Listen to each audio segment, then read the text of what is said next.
welcome to Flat Earth Debate, Uncut and After Show. I'm your host Nathan Oakley, and if you are new to this channel, or you've not done so already, then be sure to subscribe, hit the bell notification icon and join button if you'd like to become a Nathan Oakley 1980 channel member and keep up to date with the Flat Earth Debate. If you would like to support the channel, there is a super chat that runs alongside each of these shows while they premiere, and there's also a Ko-Fi, Patreon, crypto and thanks button in the info box below the video. Speaking of Patreons, I'm going to do a quick shout out to all of you who do support me on Patreon. So a massive shout of thanks and appreciation to Canna Bear, Gary Hughes, Measured Flat, Chris Wouters, Mr. Amish, Sensual Goat, Mitch Kennedy, Rod, Twad Wazzle, Jason Hornsby, Christoph Fournier, Flat Earth Travolta, JMails24, Unamento, Iron26, Endless, Goldie McKinnon, Retro Bill, Level Plain Poem, Michael Kahn, John Kays, Patrick Gunnels, Banter, Mel B. Styles, Hairy Blade, Mobile Max 777, Rob W, Del West Watson, Unbelievable Productions, Blue Ridge Ranger, Abraham Mohammed, Skeptic 936, Life is Short, Texas Mike, Chow Young Cat, David Wayne Foster, and Dank. So another massive thank you to all of you for supporting me on Patreon. Now I will hand over to whoever is in Discord and Google so you can enjoy their dulcet tones while I set up for today's live show. God, I couldn't change my name on the server. Just got off from Minecraft. How are you guys? Oh, hey. We're doing good. Who'd you It's say this good. is? Huh? Who'd you say this is? It's Donkey Kong. Remember how we talked on VC one time? One time. No, it was a couple of times. Sorry, I'm just tired. I should have been Alright. asleep a long time ago. Alright.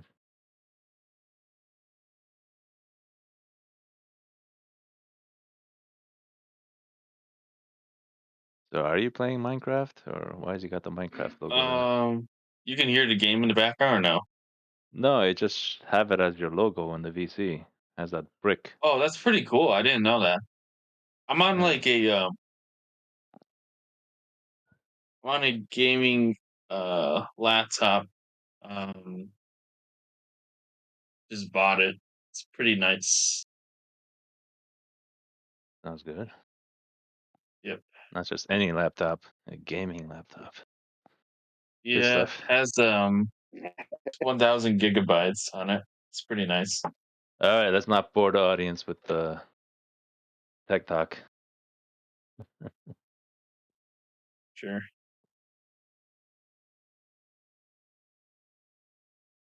Well, how many gigs is a terabyte or whatever? 1,000.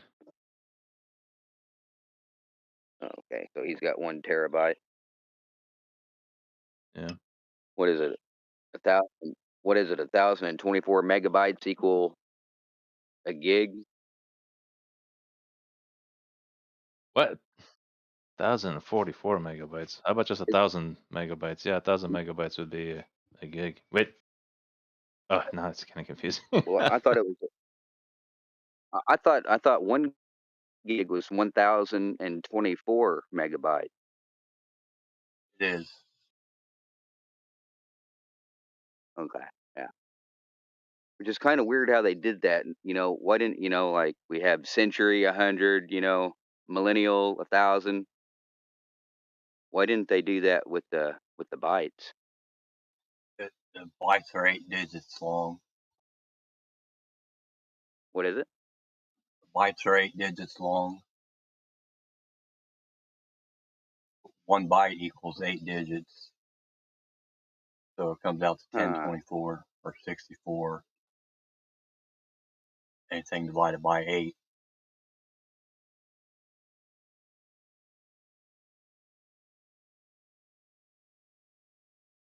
Huh.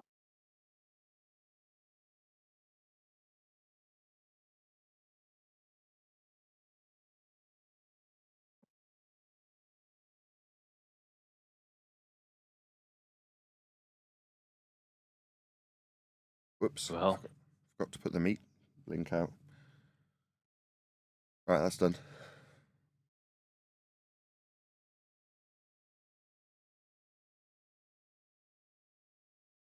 We didn't catch what you were saying. You said you put the meat. What are you talking about? Meet link. You know, G plus. Oh, Google Meet. I got you. Yeah.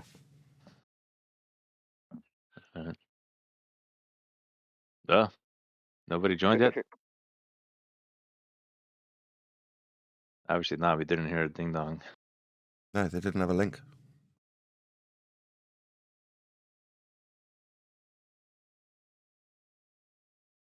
Oh. How was your day at politics that Thursday? Yeah, it's fine. It's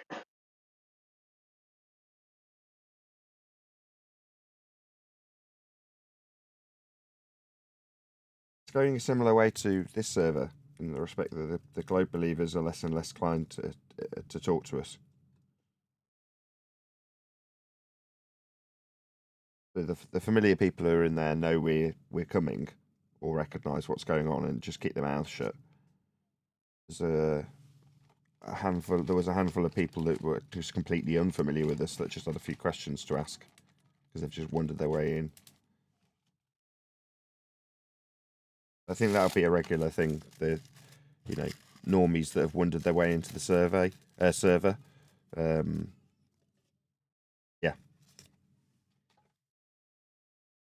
Nathan, it's you're good. coming a little bit choppy. What? Or something is happening. I don't know what's not that clear. What? I'm sure it's fine. You're not that. Yeah, you're not that clear on our Discord though. You're probably fine on the YouTube and stuff, but Okay.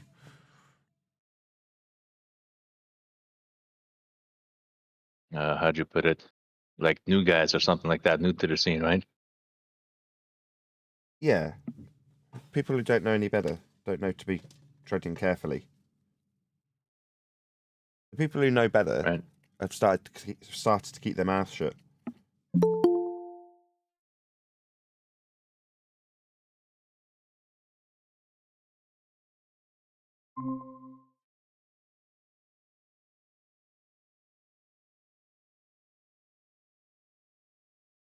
Yo.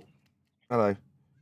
You know from your own experience, right? You've been in there when they've apparently been saying, "Oh, this is going to turn into a globe server," right? Talking to Wait, me? been where? In the politics server. Well, it is a globe server. It's it just got an FE section.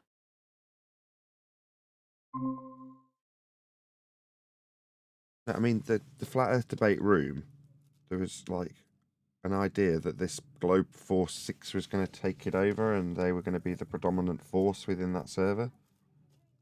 Yeah, that's what they said. I remember. Didn't happen, I don't think. I think Well- we took it over.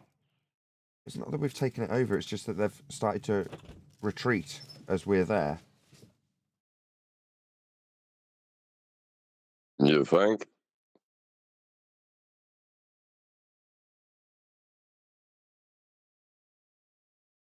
If we were using a curved surface to try to prove a flat plane, do you think we'd have to kind of retreat a little bit if a glober showed up?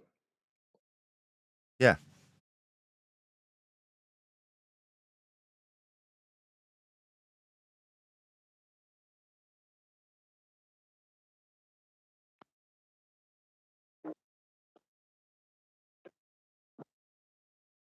I trimmed one video I out. didn't mean to kill the conversation.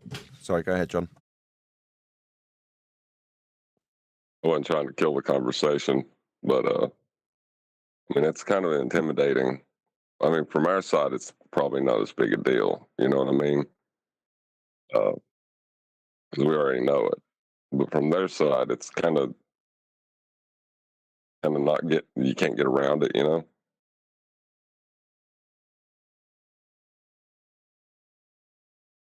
Yeah, they're starting to realise slowly that they're measuring Earth flat for their globe claim. Now, the flat earthers might have found objection, but it doesn't make any difference. I've started trimming out videos where our opponents are saying, "Well, of course it's flat." Or things like exactly when you break it down.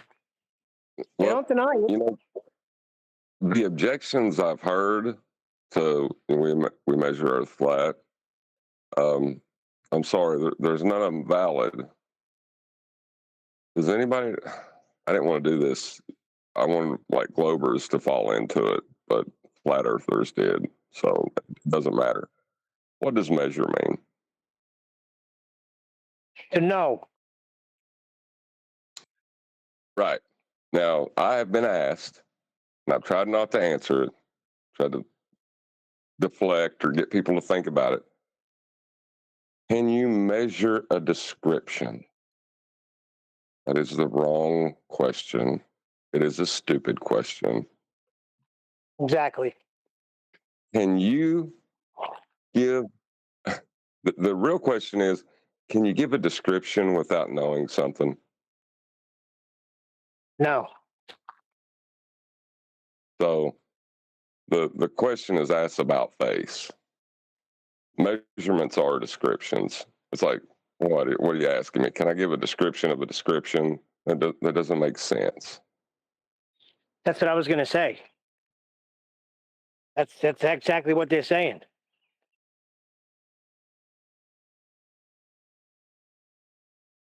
What we're saying.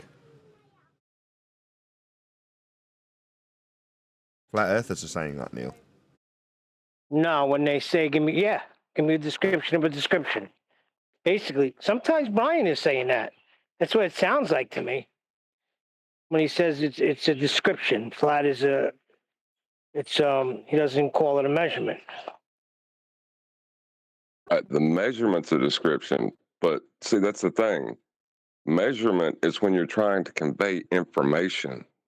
Before you can convey information in a description, you have to know something, don't you? It's basic thought. Earth is measured flat because we know it's flat. It wasn't so friggin' complicated, but now I got to point it out. And it's kind of takes some of the pizzazz out of it, you know?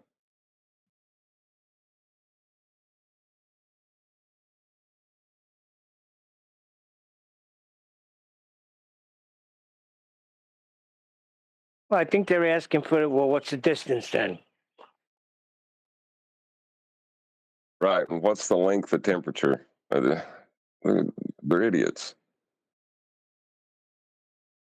Yeah, once you see that it's measured flat, that's all I need to see. That's it. You go find out how big it is. Go ahead, from one end to the other, and you tell me. But I know it's flat because you just told me it is.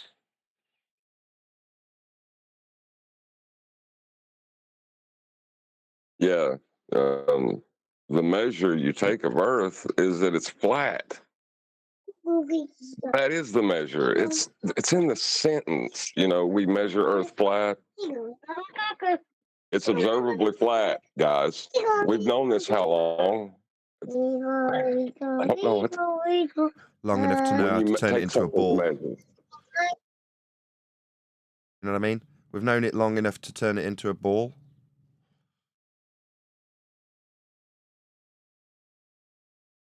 Absolutely. Yeah. That's a good point. It's crazy, but yeah, we have. We've known it long enough to dismiss it. Sort of like the way some people treat their wives after so long. They just lose interest in them and they stop giving the attention they need. So I know what the ballers did. So wait, for the longest time, Nathan has been saying Earth is obviously and observably flat. So it could have very well have been saying Earth is obviously and measured flat. Yes, because well, see, to take something's measure is to experience it in that way. We experience Earth flat. That's just they do too. They even tell us that in their measurements. They take the same measure we do.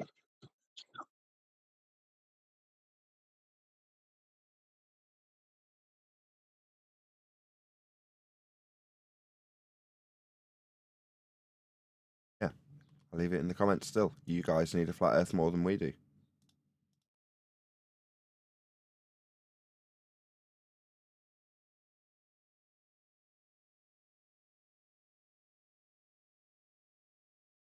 And it's true. They do.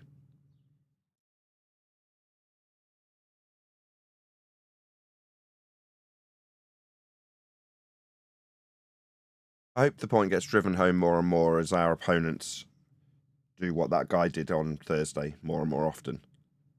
Appeal to how they measure it flat so they can apologise for how ball-shaped they haven't measured it and then make their excuses for how ball-shaped it actually really is alongside their You're flat talking about the measurements. guy with the bridges, right? Yeah. That was I was just going to bring that up. Yeah, what he was talking about was the resolution loss as things disappear bottom up as they recede into the distance. He didn't know that, but the surveyors that talk about it didn't know that. I mean, we're in a fairly privileged position to have information they don't have. Yeah. But they do have it because they're basing it on it, and they can tell us all about how flat it must be. So somewhere along the line, there's a wire being crossed, and that cross wire is, yes, the globers appreciate that we're going to be measuring Earth flat because it's so ball-shaped. No, because it's so big, Nathan. Yeah, but it doesn't matter. If you're measuring it flat, it's flat. But they're still saying we measure it flat, but that's only because it's a really big ball. Like, the fact they've measured it flat is a reason to justify it being a ball. In their mind, it is. That's why the guy got so irate. Well, of course it's flat when we measure it and build on it. You're just too stupid to understand how ball-shaped that makes it. That's his attitude, isn't it?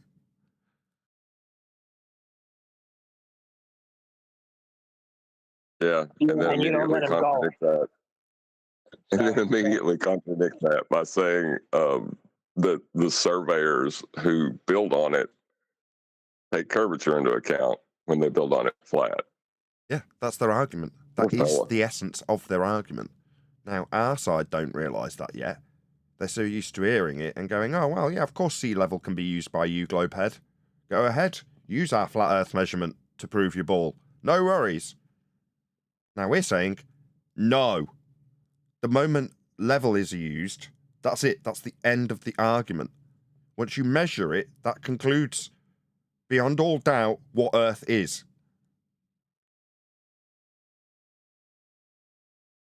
Right, and it also, when you get into a description, right, and they say, well, it's the definition of, in the definition of level.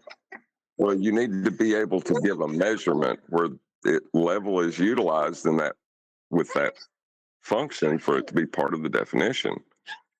Is there any example of level curving ever? No, it's one Merriam-Webster definition that says level has no part higher or lower than the other, but also means comporting to the central point of a sphere.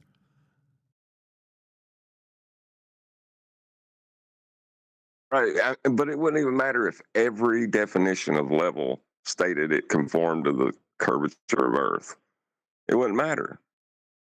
You'd have to point to a measurement of level because your definition of level should be, a description, should be a measurement. Yeah, having no part higher or lower than the other is a description of it being measured. To have no part higher or lower than the other. That's what level means. Right. Flat, horizontal, synonymous. Robot Jim. You want to drop and rejoin, Jin? The central.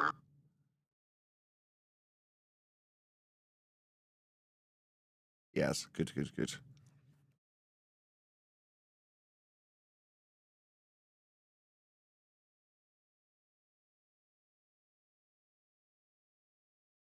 I was really hoping the ballers would fall into the trap, though. That how do you measure a description? That never happened, but it's good enough that they know that we measure it flat. I guess. Go on, Jin, because you're causing a bit of audio chaos with your line open. Yeah, sorry about the audio chaos. I was just going to ask you the second part of that definition you gave there, where it's to the center of the earth. I don't understand how that's level. It isn't. That's just one of the definitions. Most of them, apart from that one, just say having no part higher or lower than the other.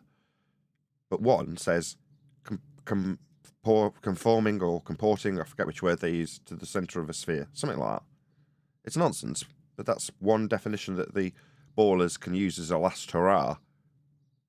The only problem being that we then take them to their curve maths now and go, look, here's surface level, here's eye level, they're parallel. You can't have anything parallel and flat and meet that definition. It doesn't work. Now, your maths requires level be level. What are you going to do now? Tell me that this surface level or this eye level is moving around the centre of a sphere when it's clearly a straight line? No, it isn't. You just need that as a get out of jail free card when we point out that you're using level. Or level's curving. They've been trained somehow to do this. I don't know how. Now, Timmy tried it too. Timmy Clown, that's what he went to. Yeah, until we brought up the curve calculator. Then he didn't want to deal with the curve calculator. He threw the curve calculator away in front of us. I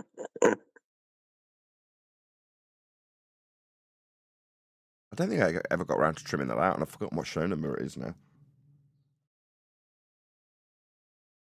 I might have done. Did I trim that out?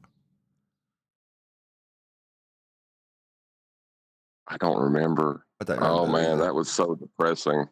You know, What's depressing? How the mighty have fallen, I remember saying. Yeah, I remember Timmy thinking used to be a force. He used to be an absolute force. I used to watch him and just like laugh when I was a baller, you know, because he'd go in a room with 20 flat earthers and mop the floor with them. Yeah. But his limited understanding stayed static. It didn't advance. As advanced, doesn't matter if it's 1 or 10 steps beyond his. Now we wipe the floor with him, and it's embarrassing.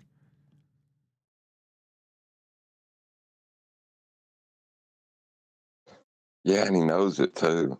It's like, you know, when you see old guys try to compete who are out of their peak, you know, and they get out there with the younger guys, and it's just kind of embarrassing. Like when Dan Marino had the, I'm sure you remember this, Neil. Dan Marino had those metal legs, and the guys stopped tackling him. They would grab him gently and lay him on the ground.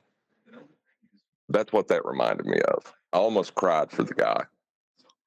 Yeah, and what happens then is they start to curse at you. Yeah, Timmy did Start that to too. swear. Yeah, and I really rubbed that in too, didn't I, Neil? Oh, you're getting all angry and swearing at us, aren't you, Timmy?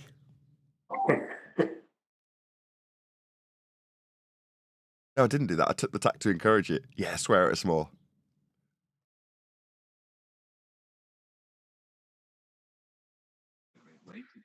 He would have never done that 5 years ago. Nope. Absolutely not. Never. Didn't have to. Not in that way. I'm sure he did swear 5 years ago, but just not in the defeated, broken way that he did last time he was here. When it was bad enough the time before that, when he was, you know, nobody's claiming the horizon is Earth curve, end quote. That was bad enough, but he wasn't completely broken then. You know, rinsing and repeating was still working for him. Yeah, you bamboozled him, which really caused him a lot of problems because he thought all flat earthers were dumb. So that bothered him. But this broke the poor fella. Yeah, because we I'm used his evidence. Like, what was going on was typically his MO is to tell you how stupid your position is that you've put to him as a flat earther. What position would we have put to him? Well, we wouldn't. We didn't. We used his example, and then started pointing out how Earth's measured flat within it. So when he starts doing his usual tact of you guys and your idiotic claims, it's like we haven't made one. It's yours. This is your claim. We're using your claim, not ours. So every time he tries to get around something that we've put to him, he's relinquishing his own claim. So by the end, he's willing to give up the curve calculator, completely. It doesn't want to associate with it at all. Originally, he's putting it forward as, this is my proof of Earth curve measurement. We were very, very precise when we put it through George's calculator. Is it George's calculator? Either way, at the end is like, I'm not doing that. That's not my maths. I'm not doing it. I'm not putting it through the Earth curve calculator. Why? Why not? Because it's got a flat surface level in it. Yeah, you're damn right you don't want to use that calculator anymore, because we're pointing out our level is level in your calculator, and it's called surface level. He don't want to hear that. Oh, He well- wants to go right to his observations and then say to you, Nathan, remember when you used to make observations? Remember when you were back on the ball with me? Actually, no, I don't remember going out and making observations. He claimed Yeah, you no, did. but the mathematics that were personally designed for him, right?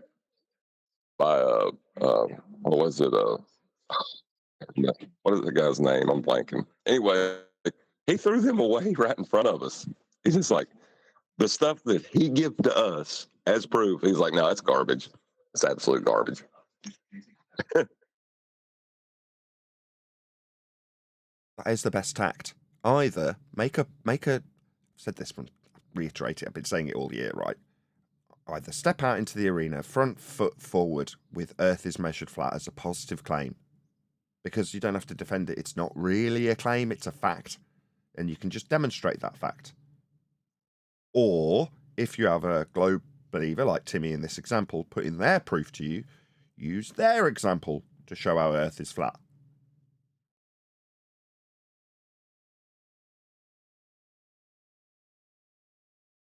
Reactively, that is, if they're putting their claim first.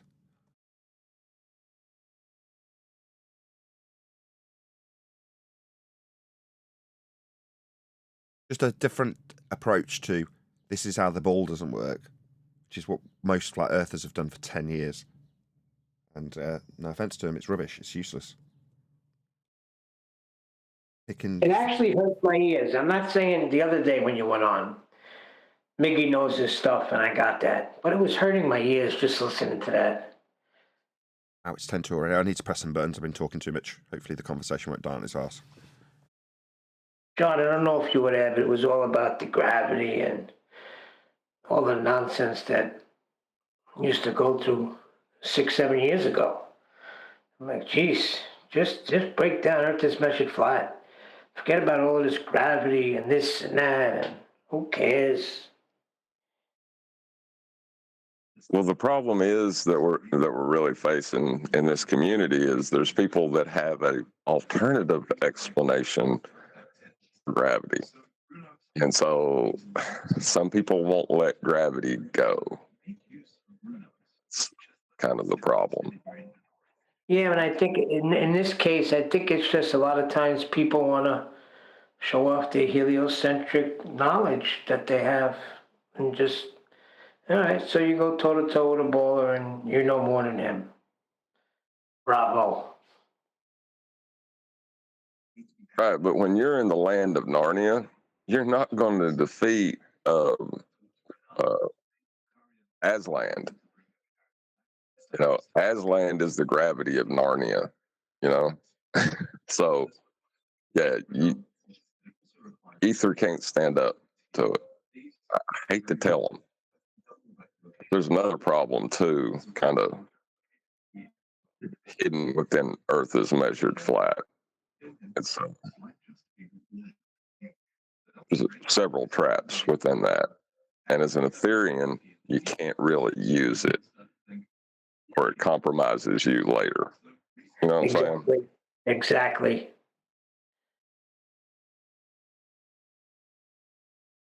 Because then you get into, well, how do you measure ether?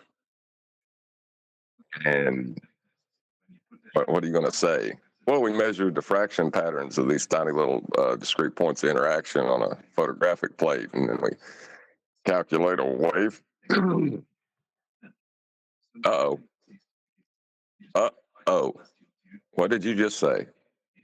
You know?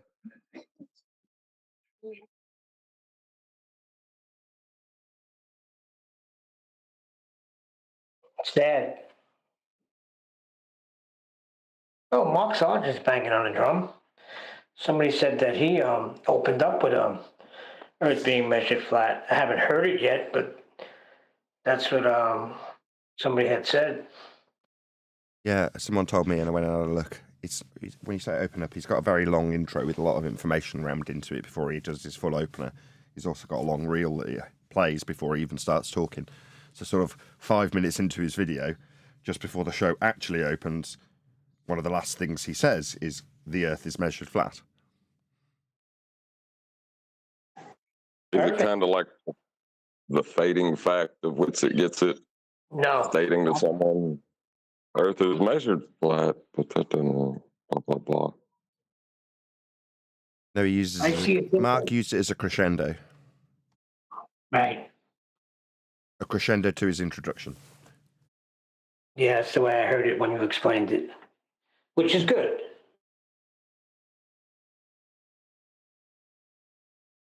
Well, listening to previous years gone by of the flat Earth discussion, I maybe they're suppressed and we just don't get to see them, but I don't recall ever seeing any arguments reach the point that we have reached with this discussion. I don't know that that's been the case in past history.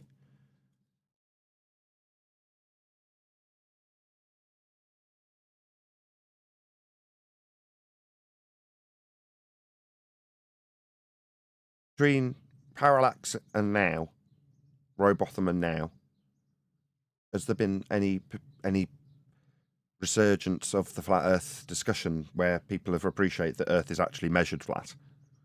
I don't think so. No, that's always been kind of the common point of agreement. As crazy as that sounds. Yeah. Both sides have accepted that Earth will be measured flat to make a false dichotomy flat Earth measured globe argument versus a false dichotomy strawman flat Earth pizza pie argument. And in years gone by, everyone's just accepted the false dichotomy and given their position as best as they can for their positive claim that they didn't need to be making on the flat Earth side, or their flat Earth hijacking claim on the globe side. That's how the argument has progressed up until 2024. In my opinion.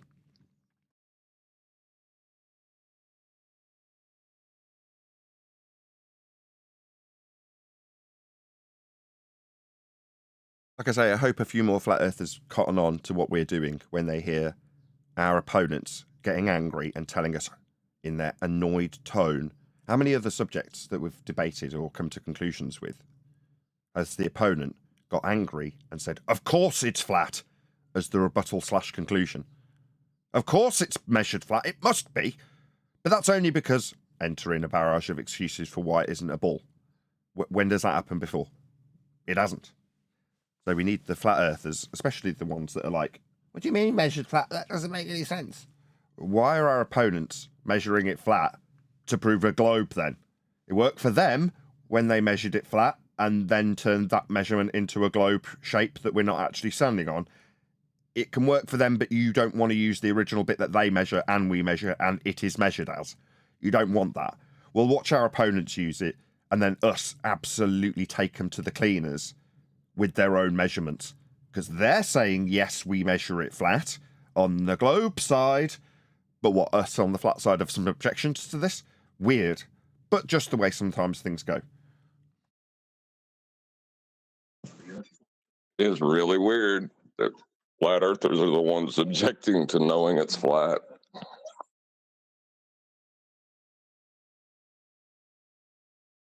The only reason I can come up with, John, for this is that the people who have come into the arena are conspiratards.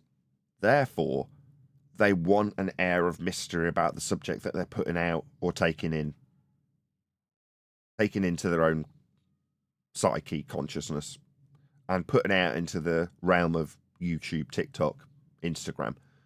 They want it to be mysterious. Because that's a bit more sexy, isn't it?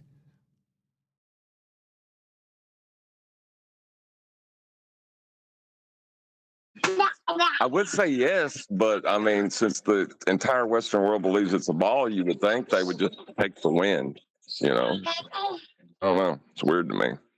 It's weird to me too. But conspiratards aren't necessarily the best primary source researchers. They like to hear things that excite them and run with them, with surface level research. What, like getting a basic idea of a transmitting utility and thinking they can go in a courtroom and tell a judge what's what? That kind of basic. Yeah. Yep.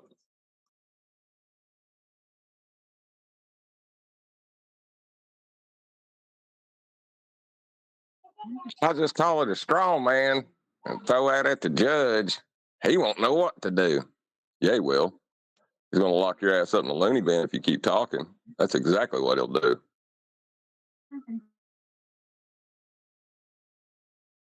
The other thing I did over the weekend was re-release the Mechanics of the Fourth Wall episode where Robert Shulman's talking about what the sun does. Because it's almost 10 years ago, I have a vague recollection of what we were discussing in that particular interview, but it's not obviously in the forefront of my mind anymore. Now, I know one of the things we covered was what does the sun do in Antarctica when you were down there? And he's explained that to me, but like now, that was a highly contentious point. Now, when I was monitoring it, listening to it back, I actually asked him about 4 times. Now, by about the third rendition of me asking him the same question, it dawned on me why that was happening.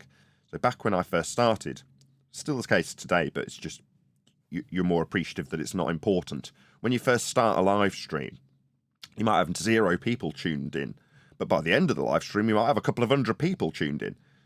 So in your mind, you're like, well, I need to reiterate the main point now that there's a greater audience.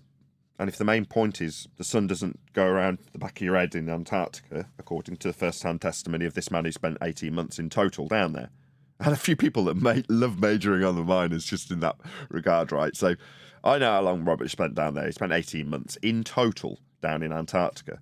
Now, there was 2 separate stints that he did. One was about 12 months or a little bit longer, and the other was about 6 months or a little bit less, there or thereabouts. So they weren't 18 months consecutively, but he spent a total of 18 months down there. Now, knowing that, I just put that as the title. And someone, I can't remember who, pointed out, at some point he points out that this particular stint that he's discussing was a little over 12 months at one location. They're like, he says clearly it's 12 months. I'm like, okay, Robert spent a total of 18 months. Who cares? his testimony, his sun comes up on the horizon, does an arc and goes down again. That's the testimony we're interested in today, right? There's an idea of spending tens, if not hundreds of thousands of pounds to get people down to this location for a very limited period of time to see a 24-hour sun that's claimed to be there that we have no footage of.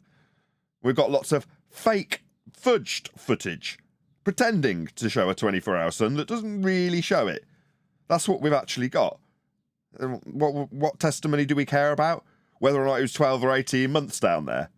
Yeah, that's what you care about, because he's very clearly, on at least 3, probably 4 separate occasions, making it unambiguous about what he saw. But there we go. You know, and not to take away from the guy, because that used to be a real big sticking point. But does it really matter if the elevation angle of the sun stays above the horizontal plane of reference for 24 hours solid in Antarctica? It does if you want to prove a flat Earth with it. They haven't cottoned onto that yet. Neither of the people on our side, which is a bit of a shame. Just keep banging that drum. Eventually they'll realise Earth is measured flat, and a lot of the claims that the globes are making, indeed this angular, with respect to the horizon, always being above it, is a flat Earth necessitated claim in terms of how you'll describe what you are observing. You can't use a globe to describe that. You'll have to use flat Earth descriptions, because it is a flat Earth. The elevation angle measurement of the sun remaining above the horizon is a flat Earth claim, not a globe claim. They just don't know it yet. I would give them that is an interesting phenomenon that you will never know the cause of if it did happen. Yeah. But, if it happens, it's an interesting phenomenon. That's what I'll give them if they go and observe it. So let's say they go down and they say, look, here's the sun above the horizon. I'm like, oh, that doesn't really match the first-time testimony of a man who spent 18 months down there. He very clearly described it not doing that. but for whatever reason, you've caught it doing it. How interesting. It doesn't prove a globe unless you turn it into an affirming the consequent formal logical fallacy and say if the Earth's a sphere and we travel antipodal from our original starting point, then we will observe a 24-hour sun, therefore antipodal from where we started. That's the only way you can turn it into a claim of a globe proof, by affirming the consequent with it. We've already pointed this out. A waste of time. But antipodal, I'm just about to, Neil. antipodal is a flat Earth description. Oh, sorry. Neil's piping up in the middle of our conversation. I want this conversation to be recorded, Neil. That's the only reason I'm delaying. How are you? I'm good.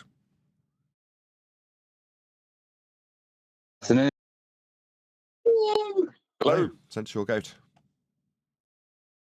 We've got video to cover, so we've been provided with a video by the best mod to ever grace YouTube, Divergent Droid.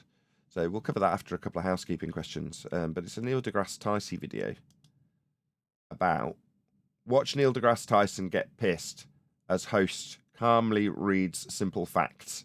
So that should be interesting. And by the look on his face in the opening couple of frames, I'm quite intrigued to cover this. I don't know what it is. We'll be covering it cold. It may be unrelated to the subject. It might just be a bit of a dig at Neil deGrasse Tyson, but we'll get to that shortly. In the meantime, any evidence that you can have gas pressure without a container? No. Every demonstration, you're going to need about 5 containers. Did you say about 5 And containers? The concept that there is a space ever expanding above our heads to give a distance for storm. Oh, we've lost John. Going on. John, Next question. your sound cut out halfway through, just so you know. Oh. There we go. It's still there. That's completely thrown me.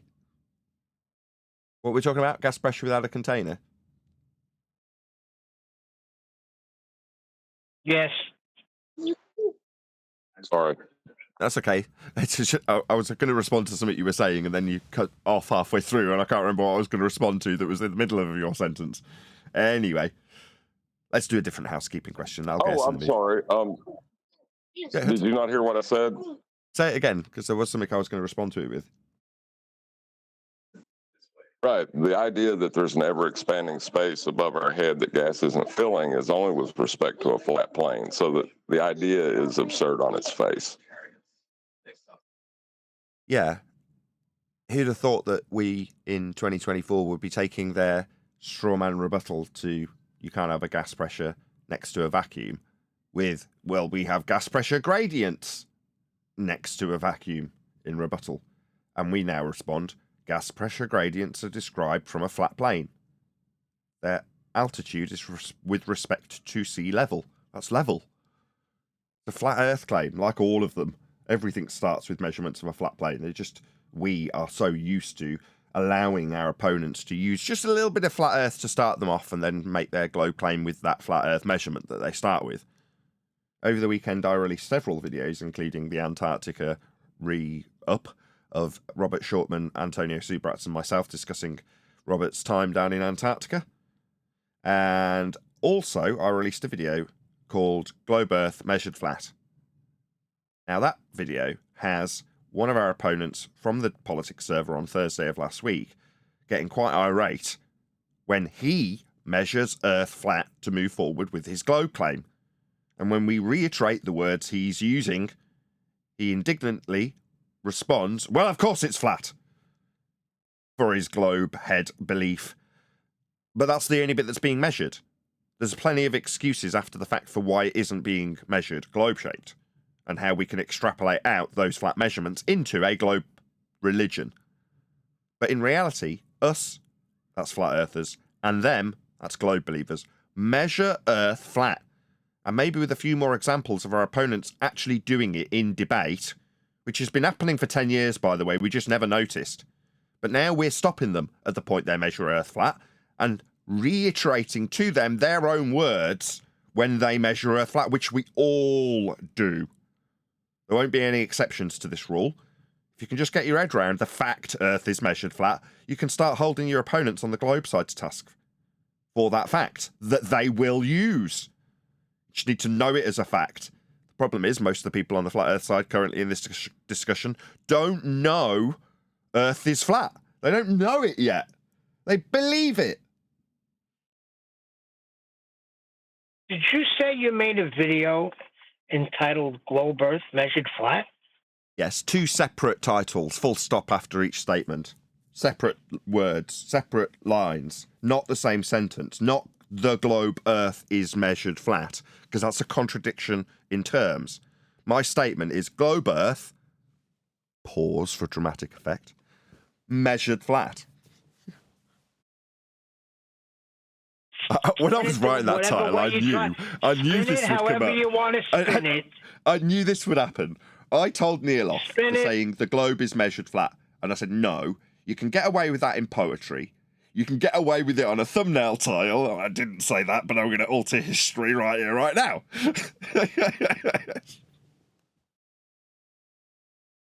I'm sure I said poetry and thumbnail tile, Neil, didn't I? I'm sure I did.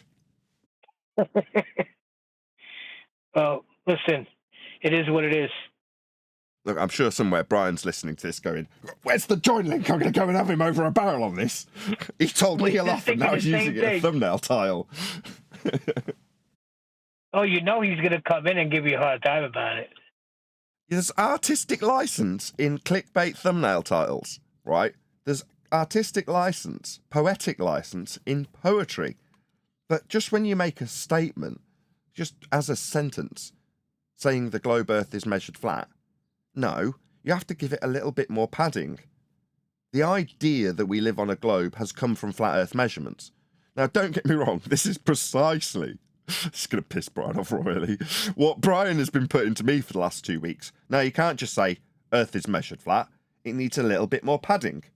No, it doesn't, is my attitude. But then when Neil says the globe Earth is measured flat, I'm like, that needs more padding. Can't just say that because it's not true. You can't measure a globe flat. There is no flatness to a globe. So it's a contradiction in terms by contrast to saying Earth is measured flat, which is just a simple statement of fact. Right. The statement is not the Earth is measurement flat. Why is the argument with measurement when the statement is the Earth is measured flat? The real statement is Earth is flat. That's the real statement. But it's lost its pizzazz over the last 10 years of us discussing it for some reason. In some corners of the flat Earth discussion, it's dirty to say Earth is flat in such simplistic terms. I understand it. But it is. That's the fact of the matter. Earth is flat. How do you know? Well, that's how it's measured. Earth is measured flat. In that statement, Earth is flat. Flat is a description. In the statement, Earth is measured flat. Flat is changing or modifying measurement and giving a qualification of what measurement you will be doing. Yeah.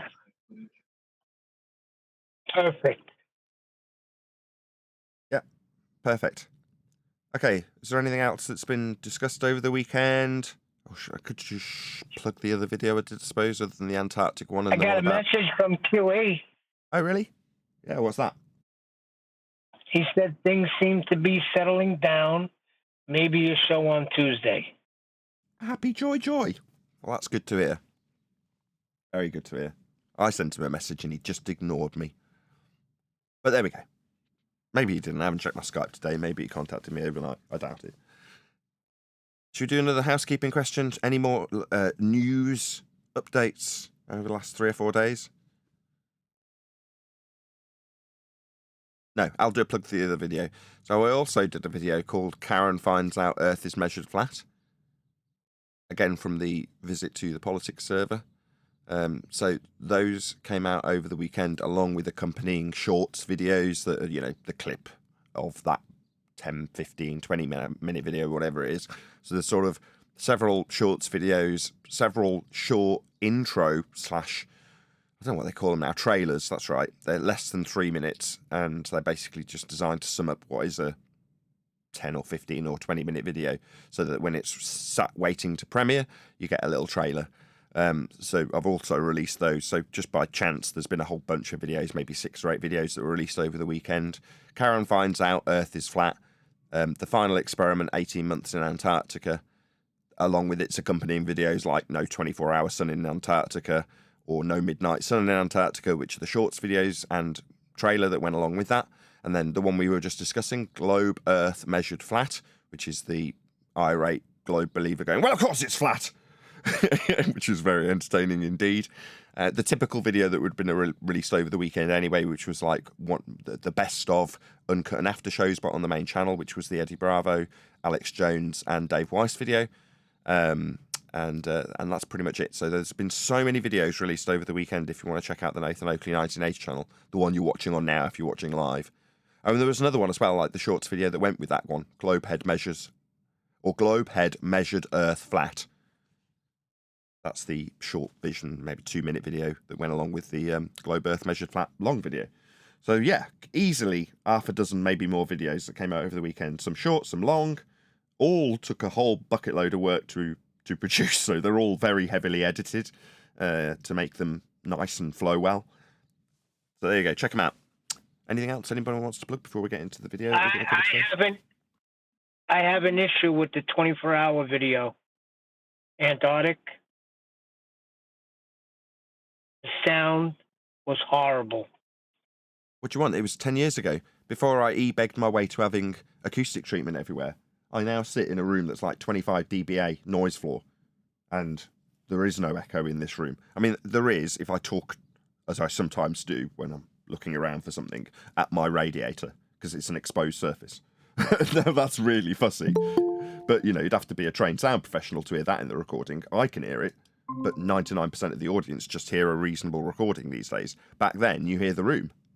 And that's a before and after that you can, if you were ever thinking, is it actually worth spending, don't get me wrong, it's thousands of pounds to acoustically treat a room fully, but is it worth it? Well, just listen to that and then listen to how it sounds now and answer that question. Is it worth acoustically treating your room? Yes, absolutely, without question. Everybody who's got a YouTube channel should do it. Chocolate's here. Hey, Chocolate. Shout out to Dazza. What's up? Dazza888 says, love the short videos. Thanks, Nathan. Is that the guy? Is that the globe head? Is Dazza888 a different globe head? Because we had a Dazza from the Discord server. Surely it's not the same person. He wouldn't be thanking me for the short videos, would he? But thank you, Dazza, for the super chat. People keep... Okay, you know, I occasionally say, oh, I've got a load of messages about this week. The messages I get at the moment are, Dazza is Ruhif. There's no doubt in my mind. I've got several messages from people who think it's really important that I know that they believe that the Dazza guy that we were talking to a couple of weeks ago in the Discord server from Politics is Ruhif. I'm like, it doesn't matter either way. We assessed it the first time someone contacted me about it, and I think Adam and you, John, both said, no, it doesn't seem as smart as Ruhif, the Dazza guy, which I'm inclined to agree with. I think from my interactions, maybe it's nostalgic in my memory of interactions with Rufy, because I don't interact off the show. When people like Rufy email me, I just ignore them. I'm not interested in doing anything outside of the show. If I'm not earning money from it, I might sound mercenary, but this is a job. And if I'm not editing videos and I'm spending that time responding to people's emails about their issues with an angle or something, I'm like, no, I haven't got time for this. I literally don't have time for it.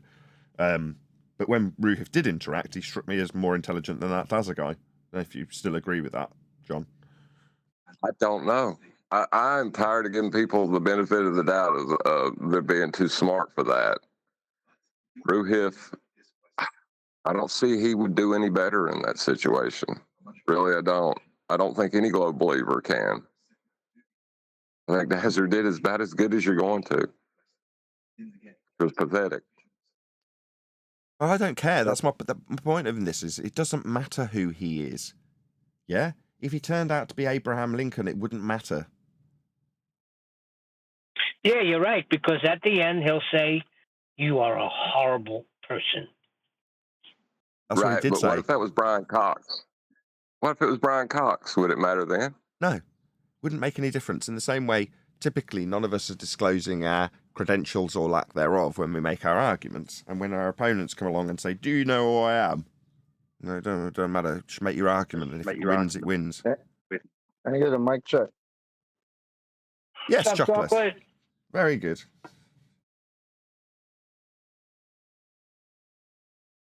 Was it just the mic check? Right, Or I did mean- you have some happy joy to spread with this chocolate?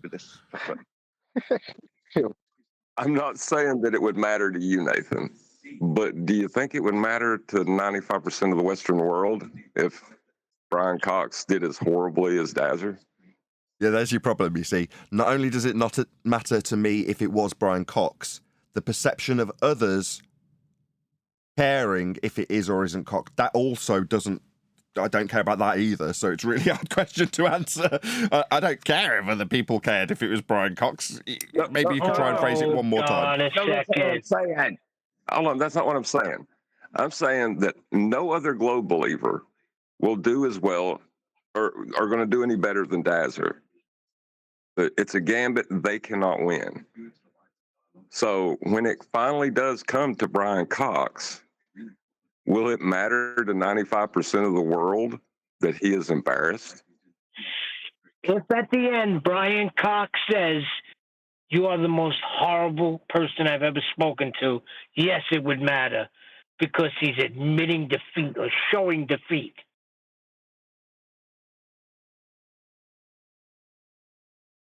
Still don't understand the question. I don't understand what we're talking about. I don't just even. wanna say, what's up, guys? Yeah, How you guys Chocolate. doing? Everybody all right? Good? What's up? Sky.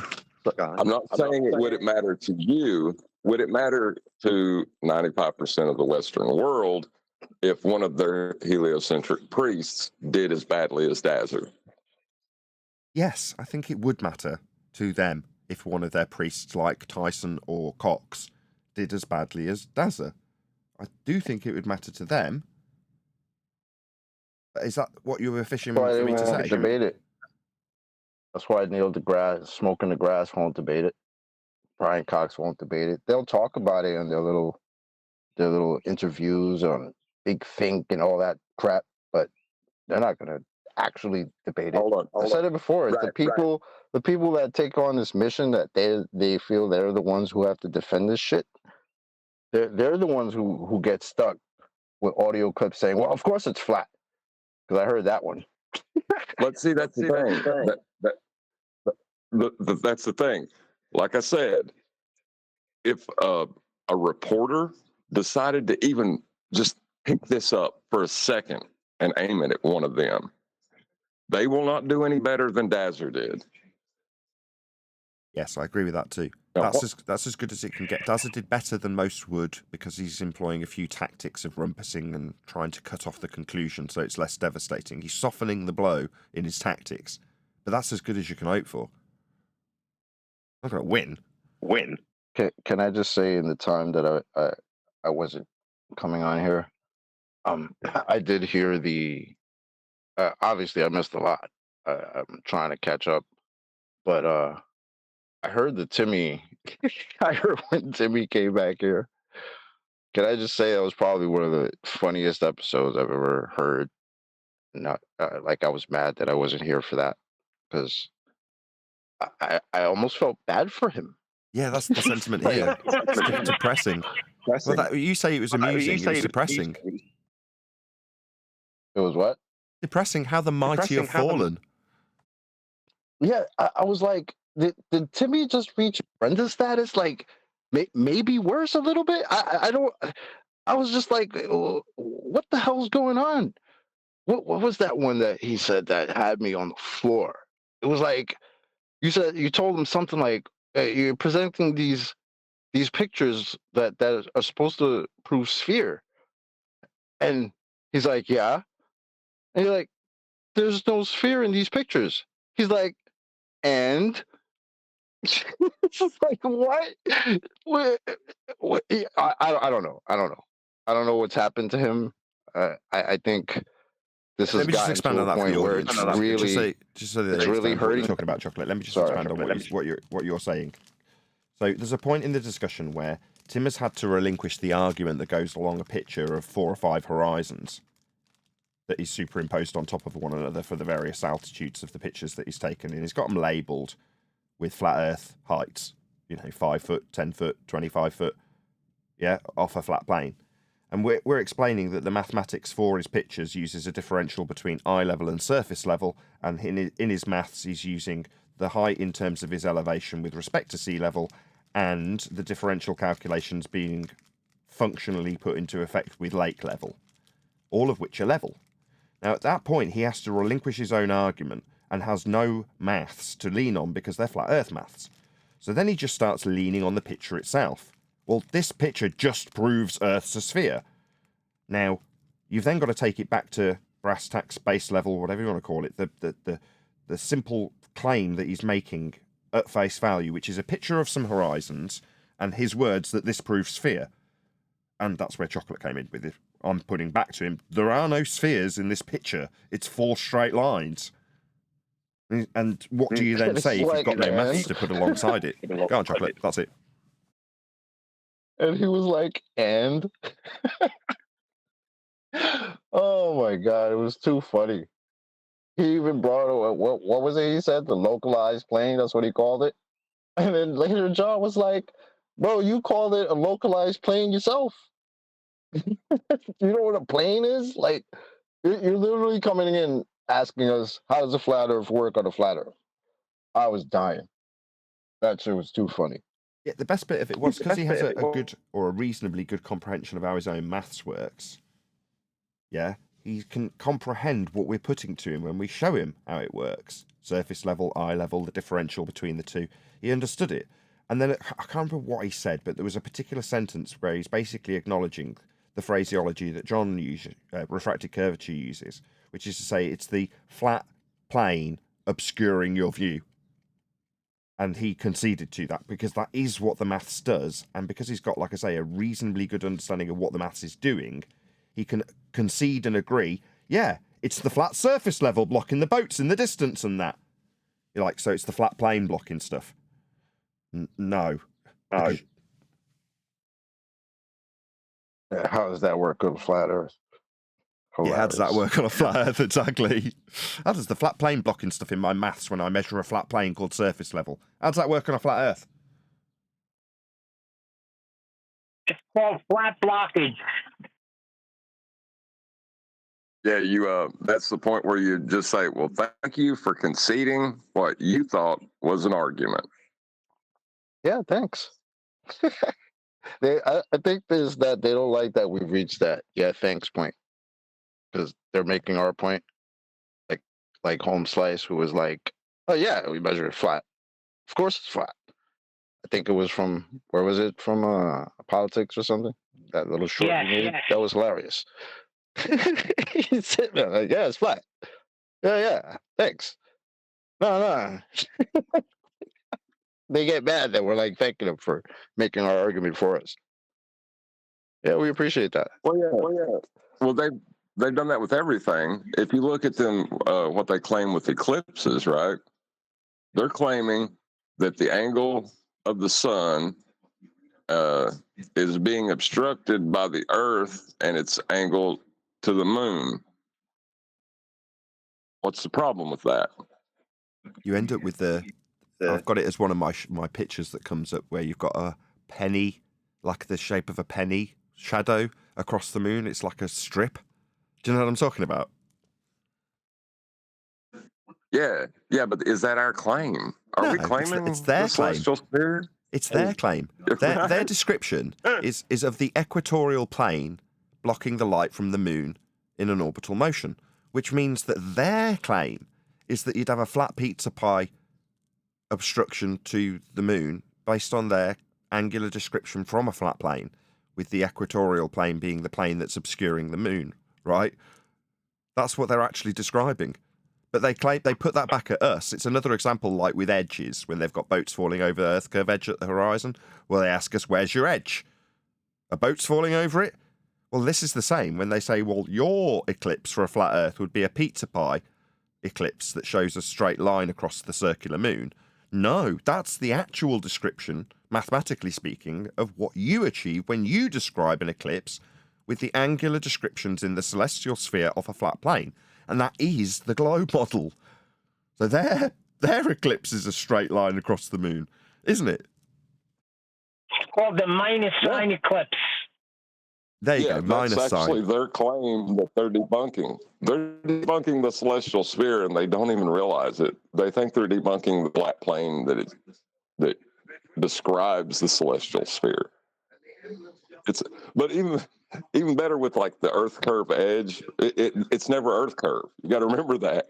So where is your edge, flat earther? Why is it the ocean's falling off of it? Because my flat edge is blocking objects in the distance. I mean, they could go ask Ruhif about that. Isn't that how he defined the horizon? As the edge of the sphere? That's what it somebody's is. caught up. That's what it is in their maths. It's the edge of the sphere. Yeah, but he's the first that I've heard that's actually phrased it in that way as a definition of the horizon. Which when I heard that, I was kind of impressed, because I was like, when we first started calling it the edge of your sphere, they started, you stupid flat earthers. Spheres don't have an edge. Right. Okay. Hold on. Because in their math, It's just surface Chocolate's level causing is a bit of echo. obstructing things. Just be aware of it. When Chocolate's got his mic open, if you talk over him, you are going to echo. But he's not. He's vigilant. He's got his mic closed now. Go ahead, John. Right, but in their mathematics, it's not their Earth curve blocking things; it's surface level blocking things. That's what Timmy conceded to, didn't he? Yeah. Tomato. That's the okie doke right there. That they're in their maths that they want to use to defend this model. It's a flat plane, but they have to express it as no, this is a sphere. This works better that way. Yeah, I said it at the beginning of the live show and in the pre-show. That's what I want people to start understanding in 2024. They, globeheads, are using a flat Earth measurement to make their globe claim, and if you can catch it, you can stop it in its tracks and use their argument for how Earth is measured to prove it's measured flat for them in their argument. Now, you don't have to make a single claim when they're claiming. In this instance, what was the most recent one that we were talking about? Oh yeah, Earth curve maths. The horizontal plane of reference called surface level in the maths causes an obstruction below surface level. That's the actual argument they're putting to you. If you understand that, you understand that you need a surface level to make the Earth curve claim. Surface level will be measured. It's flat for them to make their Earth curve claim. There's your Earth curve evidence. What about if they tell you level is curving? Why is it parallel with eye level in your maths then? That makes no sense. You need a flat Earth to measure to make your Earth curve claim, and it is a level surface having no part higher or lower than the other. Not comporting to the surface of a sphere, or you wouldn't be able to describe the deviation from the level. Sounds like something else that they might need to get straight between each other. Because how are some of you saying that level is curved, and then others are telling us that it's measured flat? There seems to be a problem. Houston, somebody call Houston. We have a problem, because the same side can't be saying that level is curved and also it's measured flat.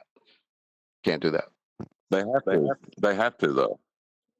There's no way around it. They have to. It's the foundation of their religion is the flat Earth, but they believe it's a sphere, so they have to exist in that contradiction, and it's painful when you force them to. Maybe why they're a little extra mad at us lately. Share your pain, guys. It's okay. Right. Well, before it was, we were the idiots who believed it was flat. Right. Yeah. Because they needed that scapegoat. They need the scapegoat for their measurements. So, oh, look at this idiot. He believes it's flat. Now, we'll use these flat measurements to prove it's a sphere over here, and we can believe it's a sphere. That guy over there is an idiot. Don't look at him. And then slowly it leaked into local flatness. But not for some reason, not understanding there are no flat spots on a sphere. But right here is flat. Locally flat. Yeah, the bit That's we what they measure. used to say. The bit we measure is flat. So when they're saying things like locally flat, what they mean is we need to first step of our claim that it's a globe, measure Earth, and it will be flat. That's what they all have been doing for 10 years of debate. Just using a bit of flat Earth to get them going. Just a little bit of flat, that's all I need. Yeah, but that's illegal. There are no flat surfaces on a sphere. Sorry. No, but they're using the Earth as it actually presents itself, as a flat plane of reference that they'll reference and measure, to then use the mathematics of things like resolution loss, in the case of Earth curve calculations, formerly used to calculate positions at sea where the horizon would be. And we can show in books from the 1800s how it was originally used. Now it's got a different title, Earth curve calculations. That's it. So they could use how the Earth represents itself or presents itself in their math, and that's cool. But when I say that the Earth presents itself as flat, stationary, to me, to my senses, I'm crazy. When their senses are telling them the same thing, and they're measuring it. And they're measuring it. Thanks. Well, that's why Nathan pointed out to them. They actually using the Earth flat because Earth is flat.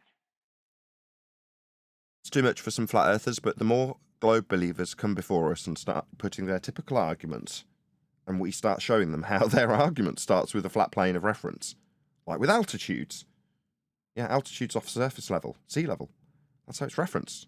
You're going to need a flat earth to start your process here. If you're starting with differences between this mountain and that mountain, and you've got the heights of the mountains to compare in your maths for how curved the variant's going to be when you look at one from the other, then the heights themselves have come from surface level. It's level.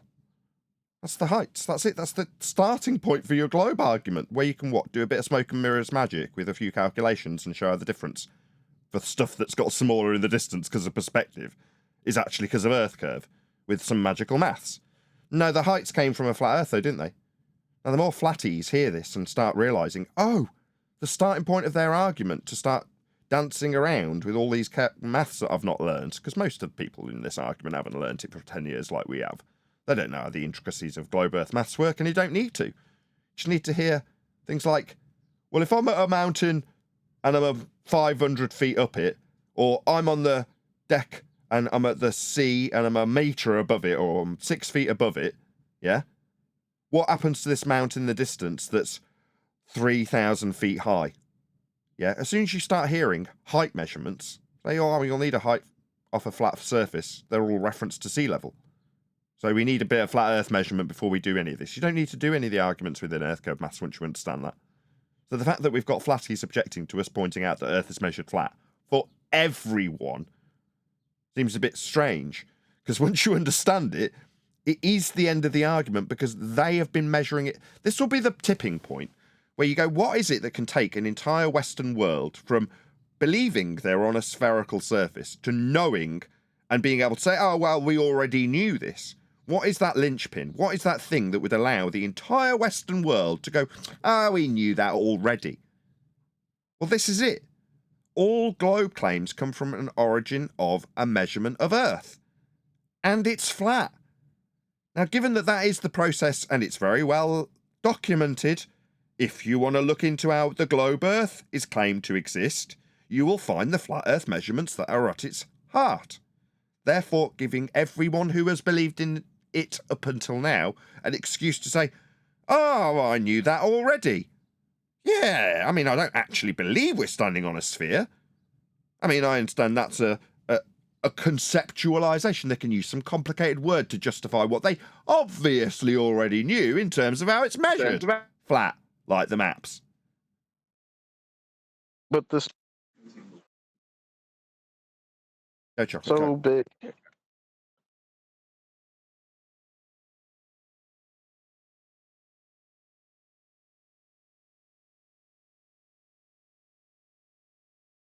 Go on, chocolate. You got your mic open, but you're not saying anything now.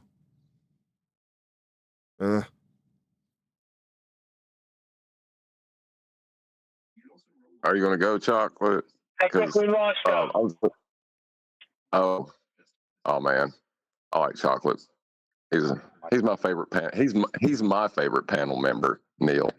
But the thing is, even in their calculations, Earth's flat. So the measurements are flat, the calculations are flat, but somehow it's a globe. You can't have chocolate as your favourite. You don't really need to get in. Like saying Wolverine's my favourite. It's like, oh, how original. Exactly. See, but they're not catching on to that. When you point out, when you talk about the heights of mountains and elevation, I don't know if they're deliberately not catching on or they're playing stupid, but if you listen back, they don't grasp it. Just like I said to Jesse, Path of Light, yeah, those two mountains, the only thing they have in common is the baseline. Yep. Yeah, they share the same surface level for the height to be established. Exactly. Didn't like that. No, they've got to start with a flat Earth extrapolation in terms of the heights that they're going to put into their calculations that say that perspective is Earth curve. You're going to start with a flat Earth measurement of the heights, though, aren't you? I'm done. No, we must use these flat Earth height measurements to show you how spherical it is. Nah. They need to. Nathan, maybe we need to start pointing out for them to do it on a ball. You know what I'm saying? If they're not going to understand they're using flat Earth measurements, then give it to me from a ball. You can't, Neil. You can't. I know that. Altitude is with respect to sea level. It'll never be sea curve. That's what Karen did. That's what that Karen did. Oh, well, we can use flat Earth elevations for globe and flat, so it doesn't make any difference. No. We will use them flat because they are flat. You will use them flat to make your globe claim. That doesn't make it okay. It just means that you will start with a flat Earth measurement to start making your globe claim, and just saying that makes everything cool because we use flat Earth measurements too. No, that just proves we're measuring an Earth that's flat. Both of us. You and me. You on the globe, me on the flat side. We're both measuring it flat. That's what it actually means.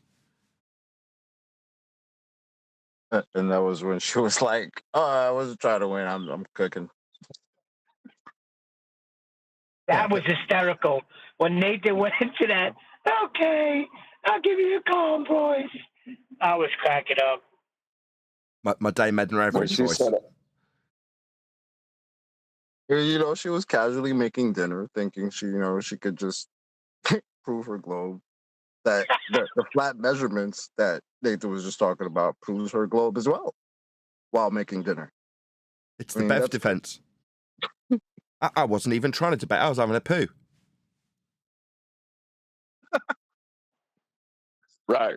I will, my argument is I'm not trying to argue. See? My argument is you just made my argument for me. No, I make more money than you. You're very nasty and rude and aggressive.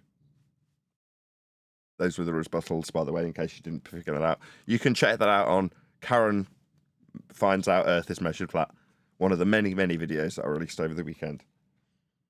Should we do this Neil deGrasse Tyson video? Yes, please. Right, let's see what... God. The grass. yeah, see what he's got to say. Are so massive. On average, again, I've seen the pictures of you as a... Let's go to scientist Neil deGrasse Tyson, who had something interesting to say about how men and women competition could change in, say, 100 years. It is a little weird that we split people by male and female in this way. I'm imagining 100 years. Of all the things that it could be covering, this kind of pop culture isn't really for this show, but oh well, let's just listen anyway. So now looking back and say, do you know, back 100 years ago, they split boys and girls and they couldn't compete. And I was like, that'd just be kind of a little weird. I don't know, Neil, because the I can differences imagine thinking on, how weird yeah, that is. I can imagine that too. But the differences are so massive. On average, again, I've seen the pictures of you as a college wrestler. Listen to me. But the Yes, average woman is not. Okay, so the getting annoyed bit is the main focus of this. I don't really understand why this would get someone like Neil deGrasse Tyson, who's an astrophysicist. The gender debate. Why would this get him so angry? Is it really because he's just a pop culture personality and not an astrophysicist?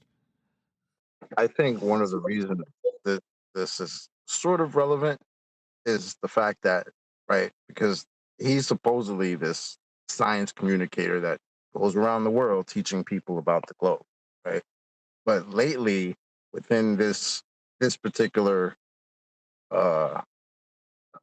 discussion, right, he's losing a lot of credibility in the mainstream narrative, right? In the mainstream world. Well, maybe not mainstream, but like the normal world is looking at him like, bro, you're supposed to be like this super smart astrophysicist, and now all of a sudden you can't, as a supposed scientist, you can't distinguish between a man and a woman.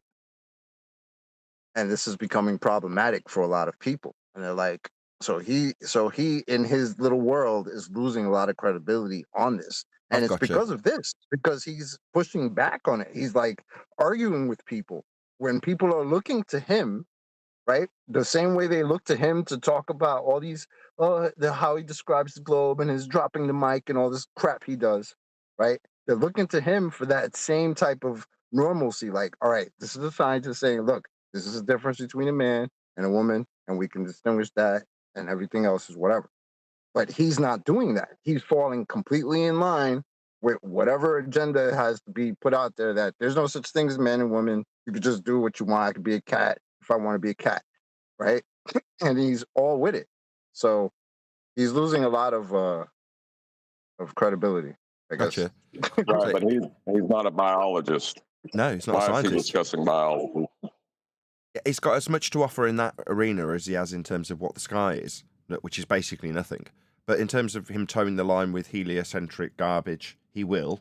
But because it's unverifiable by the audience that's hearing it, it's just, wow, isn't that amazing when he talks in the way he does in the romantic jargon about the sky as he describes it, then that's just falling in line with part of the religion that we can't experience. We're not going to the place he's describing, and that's just the description that's beyond our comprehension, and isn't it amazing? But when it's something that people definitely can comprehend, him just towing the line of the mainstream, which is what he's doing with heliocentrism also, is much more stark. Suddenly he's pseudoscience, which is no different. It's still just the same pseudoscience as he's parroting with heliocentrism. There's no validation to what he's claiming in that arena, or this. But it's much more obvious, is what you're saying. Suddenly people are like, hang on, I could swallow this when it was something I couldn't verify, but I'm looking... I understood that to just be true based on what you told me. Now I know something isn't true, and you're not telling me it isn't true. You're agreeing with the nonsense. What's going on? Exactly what I was trying to say. Yep. People are like, wait a minute, these are things that are verified, that we can verify. It's not just some fantastical story about some light in the sky telling us what the hell's going on inside the light in the sky that's supposedly so far away. None of that. This is just actual facts, right? Biology, just normal what we know, and you can't agree with that. And because of that, he's losing a lot of credibility. So I love it, because personally, I can't stand this guy. He's freaking. Anyway, yeah.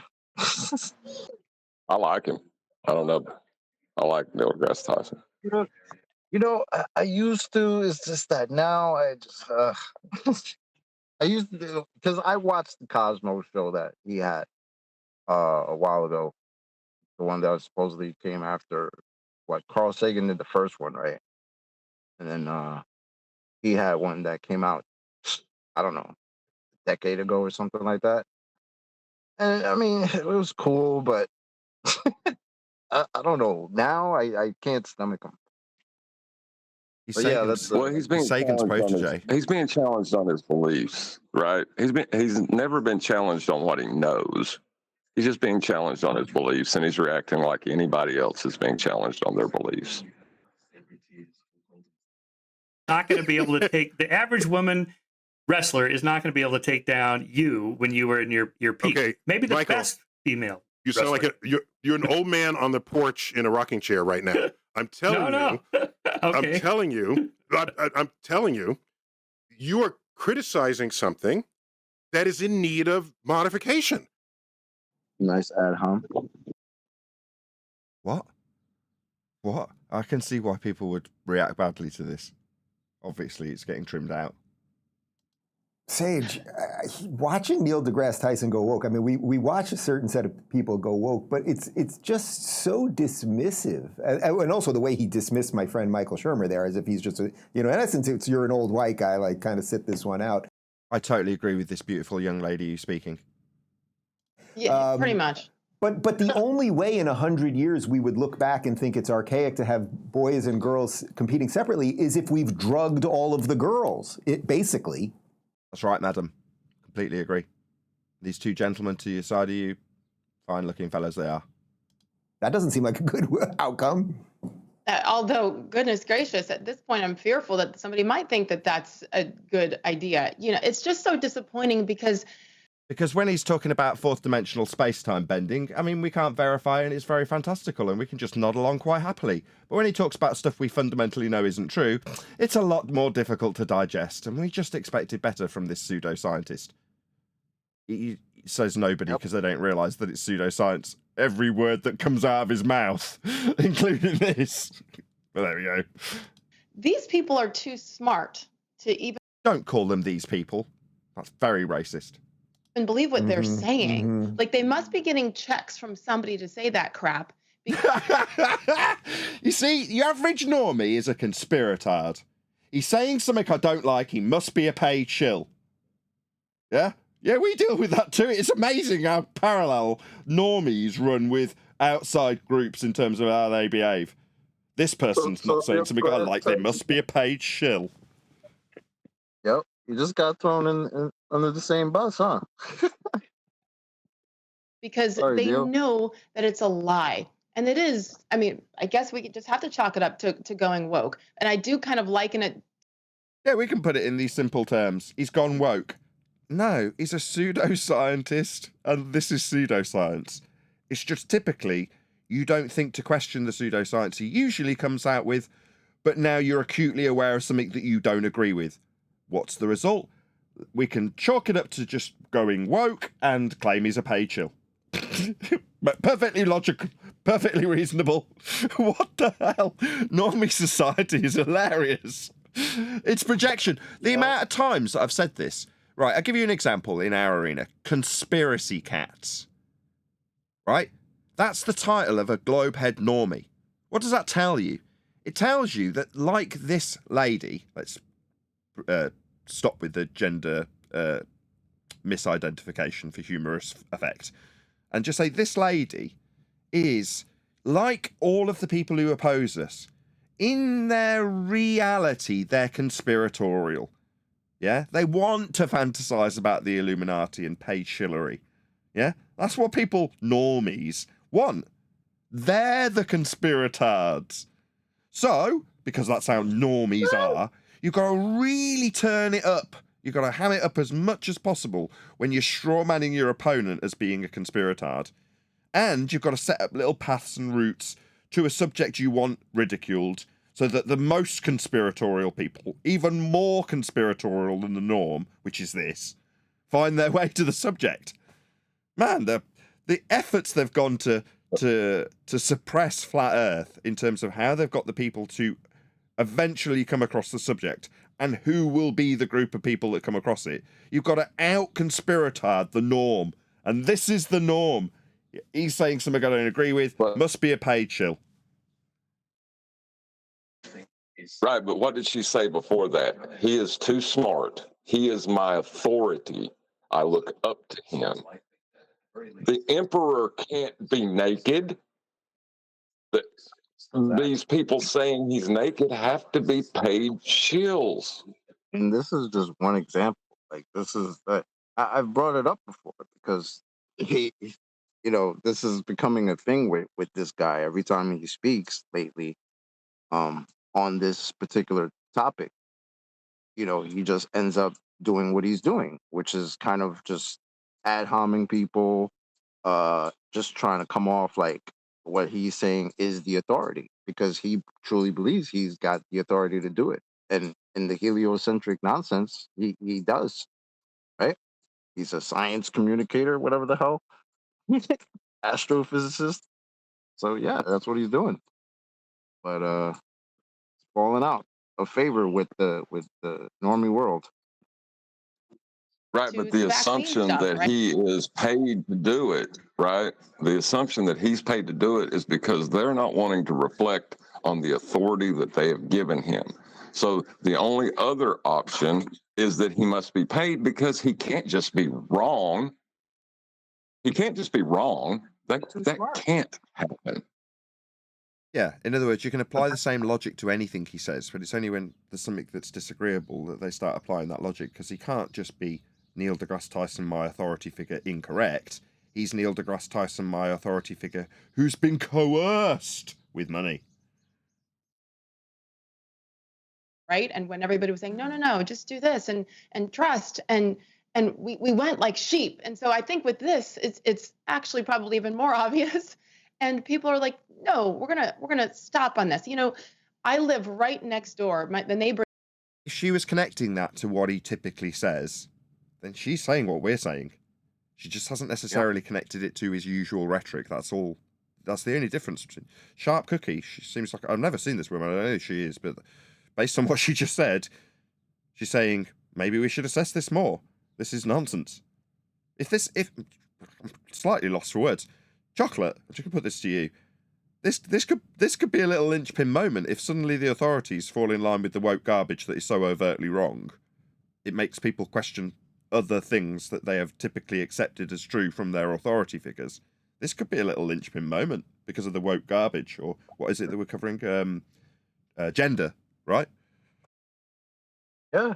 like I said, I've brought it up before because to me it seems significant. Because when I hear people that this is one of those people who have crowds of people oohing and eyeing at him, right? Every time he's still sitting there telling a story, or he's there with his boy in the Star Talk show, and everybody loves him when he's talking about space and black holes and all these things that he can't really know anything about.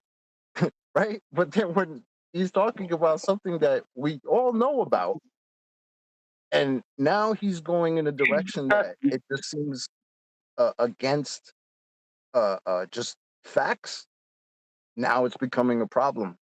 And he's not the only one. There are a few of them out there doing it, but even within his own circles, he's losing credibility. And to me, that's significant. Even though, he's really a nobody, but in this world, he is a somebody. So, Johnny, okay, right. that you are saying. You take the erosion. Oh, he's not. He's just interrupting you. Go ahead, Johnny. My microphone is not fast because there's on the Bluetooth. But anyways, that I will say, he is selling fantasy and illusion, just like the illusion of the Colorado. Colorado is not a force, but it has to be made a force in this world and the world around him. That is illusion from the beginning. So he is selling fantasy and making illusion of something real. That's what they are doing. Yeah. Do you understand? Yeah. Neighboring town here is the town where Chelsea Mitchell is from, and I know Riley knows Chelsea. Mm-hmm. I think she was the first young woman who was really out in the forefront fighting, and she's a young track star from small town Connecticut. My daughter competed with her, I should say, in the same team in high school, and I feel like that's one of the first cases that went really national. And she lost in Connecticut, lying through their teeth. Mm-hmm. What I don't, not going to compete. We've seen it start with the parents to stand. to make such difficult decisions when their dreams are right here. Riley experienced that. I know Riley said in the past that she kind of has guilt. Here's the science, guys. Oh, Shouldn't have been left out. Difficult decisions when their dreams are right here. Riley experienced that. I know Riley said in the past that she kind of has guilt from that national championship for competing, right? But that shouldn't have been left up to Riley. That needs to be left up to the adults to say, hell no, we're not doing this. Here's the science, guys. Interesting ending to it. I mean, it was only a very short video, which is good because we're about to round out this live show shortly. But yeah, very interesting. Thank you, Divergent Droid, for sharing that with us. Maybe I should actually do the usual thing. So please let this, it's the Rubin Report, know that we have covered their video. So I'm going to put a live stream link in the chat right now, as we are still currently live. So you'll see it whizzing its way by. While we are still live, or if we do round out in the next few moments, please let the Rubin Report know at Nathan Oakley 1980 sent me, and the usual blurb. We do this so that, number one, they know that we've actually covered and responded to their video, but secondly, so that if they were to respond to us, they would put a link to our video.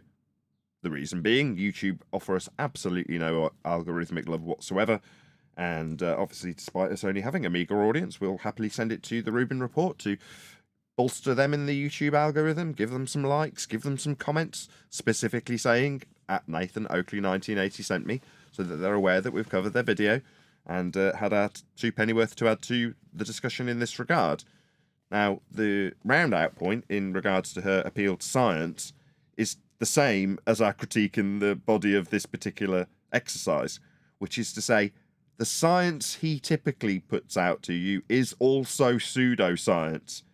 And we, like you are now talking about with gender, say, give us the science, Tyson.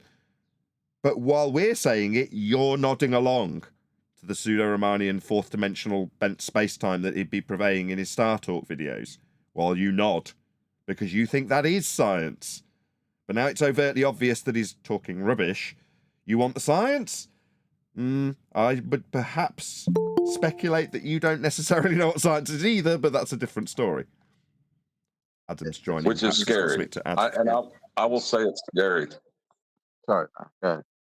I'll just do the end of that plug call to action before you respond. So please let the I forgot the name of the bloody show already. The Rubin Report. No, at Nathan Oakley 1980 sent me, as I say, I will stick a couple of links for the YouTube live stream that are watching live as we speak to go to, or if you're watching after the fact, you can just bring up the live stream chat and go and check out the channel, let them know that we've done a response video to them. Hopefully that's given enough time to the people who actually are clicking on the link to go and leave a comment, come back to this live stream and see that we're still going. But hello, Adam, and then John, go ahead. Good afternoon. What's up, Adam? You're late. The thing that scares me about this is that people don't know what science is.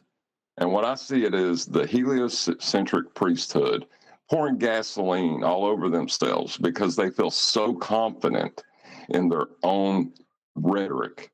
And we're standing over here with a match saying Earth is measured flat. This could be explosive, and I don't know what would happen because people don't know what science is. It could go wrong really quick. Well, that's basically what happened with the whole, what's happened with the whole pandemic and all that, the COVID shit. The body of science has lost a lot of credibility with normies because, yeah, when you say people don't know what science is, normies, like people who don't have this type of discussion, right? They just use science as science is what we know, right? That's how the normal, like, that's how that's what that lady meant when she said, here's the science. And from her perspective, she's saying there are boys, there are girls, they're not the same thing, right? So now the body of science has lost that credibility especially within the past few years, because things that we know were not being told to us, right? And then things that were just the opposite, we were being told. So all the people, Like, look, people like Fauci who says, "Oh, I'm the science. I represent science." Like all these people have lost the credibility in the mainstream, right? So I'm hoping that at some point that starts to guess what I'm saying is I hope it starts to ripple off into this other heliocentric mainstream story, right? And go past just the medical aspect of, you need to jab yourself up instead of just being healthy, things like that. Well, is it the start of a slippery slope when they start saying, oh, well, maybe he's been paid, maybe he's a shill, he's been coerced? Does that eventually lead to a realization, no, that's just what he does, let's start looking at the other things he talks about? Or will they just justify it with he's a paid shill, or he's been coerced, or he's been brainwashed, or he's under hypnosis, or he's MK Ultra, whatever the conspiratards come up with? Yeah, you never know. Science. 'Cause there are people Everyone loses. Sorry, John. Colleges because science has lied to us in their minds. They're all jeering now. They're all going, science lied to us. Let's burn down the college. What do we do? Yep. Any more?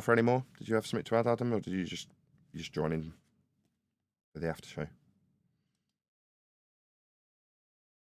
Maybe we'll find out in the after show. What a cliffhanger. Maybe not. With that, I'm going to say, if you are watching this on either Nathan Oakley 1980 or Nathan Oakley Premiering streams, then stay tuned, as there will be an after show to follow. People became subjects of this nonsense, put themselves in harm's way. Interesting video to have covered. I wasn't expecting that to be as thought-provoking as it ended up being. Funny because I've seen that video. I've actually seen it. Every once in a while. Yeah. I watch Dave Rubin every once in a while when it pops up, and that particular one I did see because it popped up because of Neil deGrasse and all that. Kind of funny. Cool. Yeah, it's a good one to cover. I don't know, I think times do feel like they're changing. Just a feeling, but based on stuff that's going on, right, like that. Yeah, interesting. Yeah, it used to be the body of science. That body is slowly decomposing. I told you. Nobody believed me. Gonna hit critical mass soon. You're talking about a system. Like, we're talking about a systematic failure of all authority structures within the Western world if it goes that quickly. Or are we talking about that feelings have consequences? Maybe. Yeah, maybe you can make something out of it. Feelings is part of the human being, and feelings have a power. Think about it. I didn't understand a word of that. You're on a worse than usual line, and at the best of times, we have to translate a bit. No offense, Charlie. I think it's my Bluetooth because I'm outside in the wind and it's blowing in the wind. So I got Bluetooth and blowing. Okay. Yeah. I go on with it. No, I appreciate that. Thank you. One of the biggest concerns is throwing the baby. Go on, John.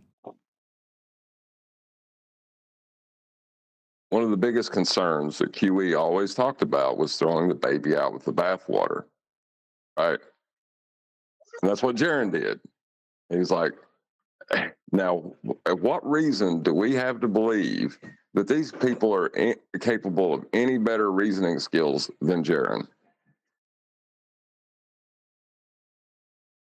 I hope for the best. Okay, well, all we can do is what we do, right? We can just keep pointing out what actual science is so that they don't think science has lied to me when they reify what people like Tyson have said to them in the past as being science. It isn't.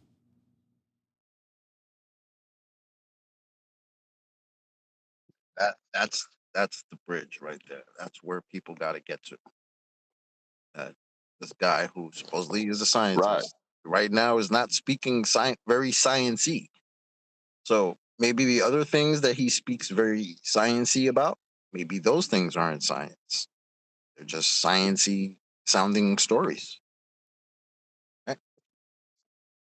A lot of flat earthers still don't know what science is. So maybe it's more important. Go on, John.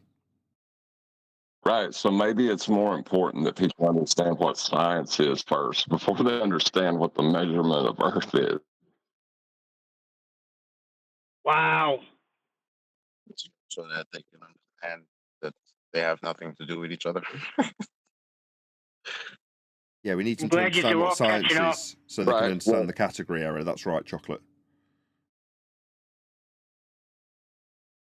Because what do we But hear to first them, off? it's not.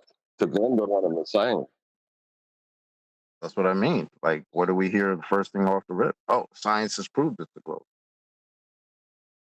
That's what the Norbies come at you with. Right. Well, it's a tightrope. Because the people that, yes, it's a very dangerous tightrope that we find ourselves standing on.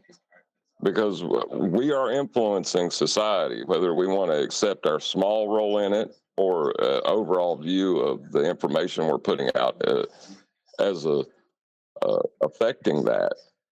It is affecting that. Which one's more important? Just so the audience understands what I mean by tightrope. If, like, with the example that we've just had, so on the Rubin report, if we turned down to that very nice lady and said, right, but you're saying we need the science, but science says men and women are no different. Suddenly we're alienating her from science and affirming the idea that science is a reifiable entity that can lie to her. So if you lean on the idea that Tyson is a scientist and science has lied, you end up like Jaron. If, on the other hand, you just straight away say, no, science can't lie, it's a method that proves things, etc., etc., you're then in a position where she thinks science, which we're talking about, can only be true, and therefore everything she misunderstands to be science is still true in terms of heliocentrism. So it doesn't push her any further away from the lies of pseudoscience. Now start using the terminology correct. Everything that comes out of Tyson's mouth is pseudoscience, and we need them to appreciate what science actually is for them to then realise what science isn't and what they've been lied to with, which is a difficult thing to achieve. Right. And if you throw on top of that, Earth is measured flat, you're talking about burning their worldview down and a rapid, and when I say rapid, I mean immediate fear.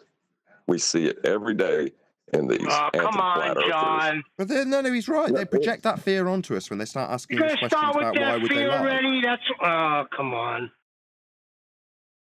I agree with you because you're my favourite. Yeah, but John thinks that's why. No. Oh God. But you think that's why they got the globe in the first place? To keep people in line, to keep people in this sort of prison. Now, all of a sudden, when it comes to reality, everybody's going to be gripped by fear? I wasn't gripped by fear. And neither were you or anybody else. See this hydrogen, right. You see this hydrogen bomb and you're not afraid to use it. I see this hydrogen bomb and I'm scared to death because it's sitting right in front of me. I don't buy that. Look, just having a balanced idea of how to explain these sorts of subjects to people is a very good thing, Neil. Now, you can be a bit more carefree about it if you want to. That's perfectly acceptable also. But John saying, in the same way when I went to people like Bob and Jaron more recently and tried to explain that this is a double-edged sword, when you understand what science is, you suddenly can't start using it to claim your gender bias nonsense, which is what's happening with Tyson in this example. Yeah? Once you know that science isn't proving, in this case, both genders are equal, or the same, or whatever they're claiming, you can understand that that's no different to saying there's a fourth dimension, conceptual in nature, that we can reify. The two are the same. So you've got to understand what science is to understand which aspects of Tyson's nonsense in this example to ignore. Now, in the case of Tyson's nonsense, it's all of it.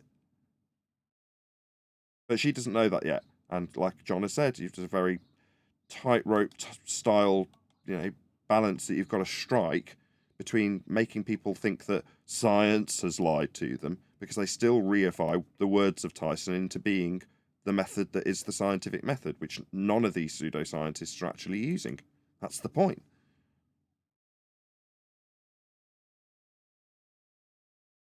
Right, there's two linchpins right now that are being held, and both of them are by us. What science actually is and how we measure the Earth. If we pull both of them, I don't think good things will happen. But we have to approach both of them at the same time. I don't know how to do it. I don't know how to articulate this to someone. And with smoking the grass, Tyson, this is like a doubling of being thrown under the bus, because you got all quiet. Oh, you guys can hear me? Just very quiet. All right. Give me a second. Put some bass in it. Would you say put some bass in your voice? Was it a Bad Boys reference or something?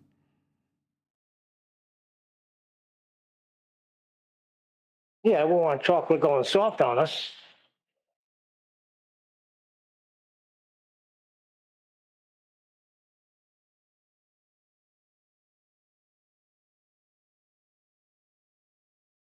I've completely ruined the conversation. I just should have let him be quiet, shouldn't I? Oh well, that's my bad.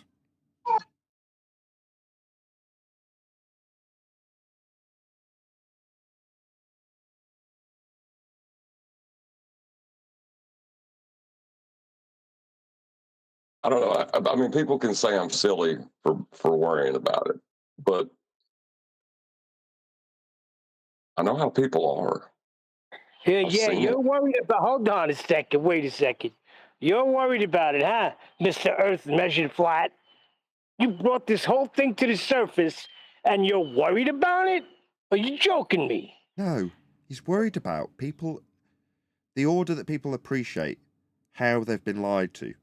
So, as it stands, there's an idea that science is the words of Tyson.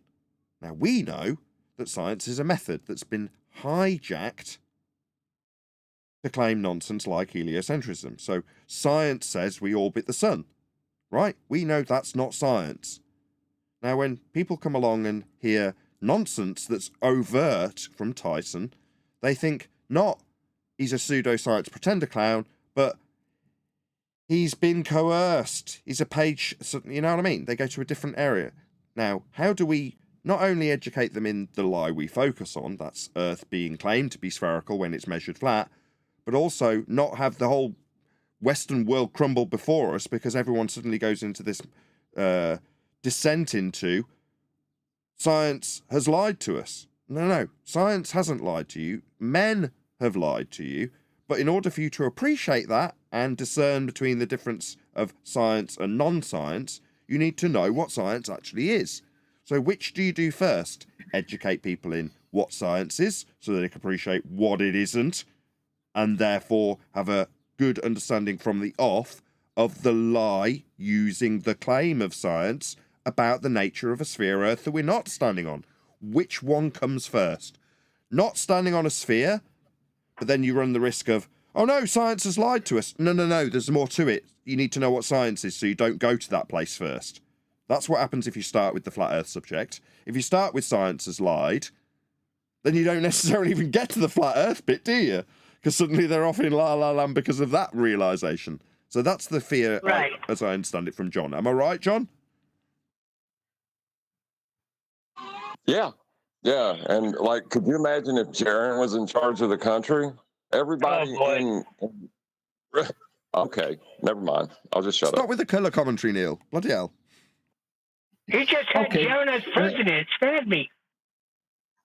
No, you're always saying something. Okay. I am in a better microphone now, and I will say something about this issue. What I'm talking about is no. Listen, it's serious. It's serious. Yeah, a man is a childish, and a Jaron is child. Just like a child. He have every possibilities to get it in front of him, and he's talking about he wants the truth. He wants to go to the Antarctica, and he will this and that. He's talking against himself all the time. It's like he doesn't understand. In the same time, he's doing a great work, and then he just go out of nonsense like a child that doesn't know anything. It's so easy, like a Nathan Oakley have said. It is so easy. The Earth is measured flat. That's the silver bullet. Why is not Flat Earth Dave saying that in the first place? Or they can make it like the end point. I don't know if they will start with it or end with it. But by the way, the Earth is measured flat, and so it is done. And talking about the circular equilatitude kills all of the globe fantasy model. Just that. Why not? Why talking about something that is just I think it is, I believe. I believe. Oh, I'm so hold on a tired second, of this Johnny. fucking Hold belief on. talking. That's what you do. But that's what you do. No. You break down How so? celestial navigation, Because I and then you ether? come in with ether out of nowhere. You do the same thing. Because of ether. Okay. Why are we always talking about this fucking ether? It doesn't matter in this. Oh God, Neil. Why did you have to bring this up? He's shit. immediately swearing now. Okay, how can I don't forget it? No, I blame Neil. Okay, that I'm trying. Yeah, because he's so. I'm pointing out the hypocrisy. It is Usually true. we're allowed to point out the hypocrisy when we hear hypocrisy. True. If he can't handle it, I don't start swearing out of nowhere. Come on, Johnny, mind your freaking tongue. And know that you're being a hypocrite right now. You give the energy, you let people start swearing. Stop. Both of you stop. Right, just keep this civil first of all. But Neil is right. You are a complete hypocrite. Sorry. How can I be hypocrite? Okay, first of all, I will point out the ether has nothing to do with the shape of the Earth in that way. So why make some big matter of it? Yeah, you're right. You're entitled to your belief. Right, but it has something to do with the physical world, right? No, it has about the next step. The first step is recognize the Earth is measured flat. That's absolutely the first step. Then we can understand what everything is about. That's this other step. So we can agree the Earth is measured flat in the first step. Right. So we got measurement. Will let us know the Earth is flat. How do we measure ether? Yeah, ether is just. Do I really have to? I don't have to articulate for the ether. It's not, doesn't make that. Okay, you don't have to. Stop. No, you don't have to. No, stop. Stop. You don't have to. You just have to say, yeah, I like believing in it, and then probably you'll get left alone. Yeah, but I can point out that ether is a propagation of light, propagation of everything that you're sending, all the radio waves and everything that you need to send through from A to B. You need something to do that. That's my Here point. we go. That's all. And you have to grab it, I apologize. accept it, and you have to understand I have to be right. It's just logic. No, it's not logic, Johnny. You can't tell me what ether is, and you keep going back to it. Yeah, okay. I was trying to tell you that the light is invisible and is visible because of the material it's going through. That's my point.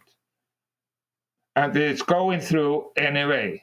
That's what I'm telling you. Don't keep going. Please don't. Please don't keep going, because if you keep going, I'm going to stop you. Just let it go. That's okay. Please. That's okay. I blame So Neil. why do you want to stop me then? Why do you really want to stop me about Yes, that I issue? blame Neil. I blame you, Neil. I blame Neil Oh, too. because you're calling sharing something, and I heard hypocrisy. And Johnny still thinks that he's got ether scientifically validated. It needs to be dealt with and put to rest. I gave the example the last week. I can't give you the example. Oh, can I just finish my point? Hold on, Johnny. 1 second, Johnny. 1 second, Johnny. Chocolate said he hasn't heard that. You haven't been around for a little bit, but yes, Johnny has claimed that he has proven it scientifically. And he claimed that Yes. Nathan rumpused him while he was giving his example. Yes, I can. Yes, I can give you the example if you just cannot shut up and let me tell you about it one time again. Yeah. That is, if you have a, we don't prove what is vacuum scientifically. chamber, if you have a vacuum chamber, take everything out of the material that you are able to. Why are you trying to? You're not. We've heard everything you've got to say, and now people are trying to respond to you, but you're making it unlistenable, Johnny. Like everyone when they've got a belief. But it's for the audience. And like now, you're talking straight through the top of me when I'm trying to explain the answer to your question. You've got a belief, and when someone challenges it, you feel the need to incessantly yammer through the top of them, so it becomes unlistenable. You know, to the audience, whenever anyone's got a belief, that's when it immediately becomes completely unlistenable, because they want to yammer through everything that challenges it. That's what's happening. Yeah, of course. Yeah. See, this is why I blame you, Neil. Damn it. If you believe in ether, that's cool. We don't have any problem. Now, I haven't heard you say it's been validated scientifically. I feel compelled to ask you how and where that happened, and but I don't really want to, because if that's something you believe, then something you believe, and I'm cool with that. But Can't let that statement fly. But I have my original never be position. able to I worry that people explain don't know it. what science is when they're talking about measurement. You can't claim science proves what is, Johnny. Stop it. Can you, just for one fucking sake of time? Oh, sorry, now I cannot blame on it was on me. I am trying to explain how I can prove it, but always I'm trying to do it. Somebody's talk over me. It's Okay, frustrating. right. Everyone else, shut up. Give Johnny a minute or two. Just don't say it's science. Go ahead, Johnny.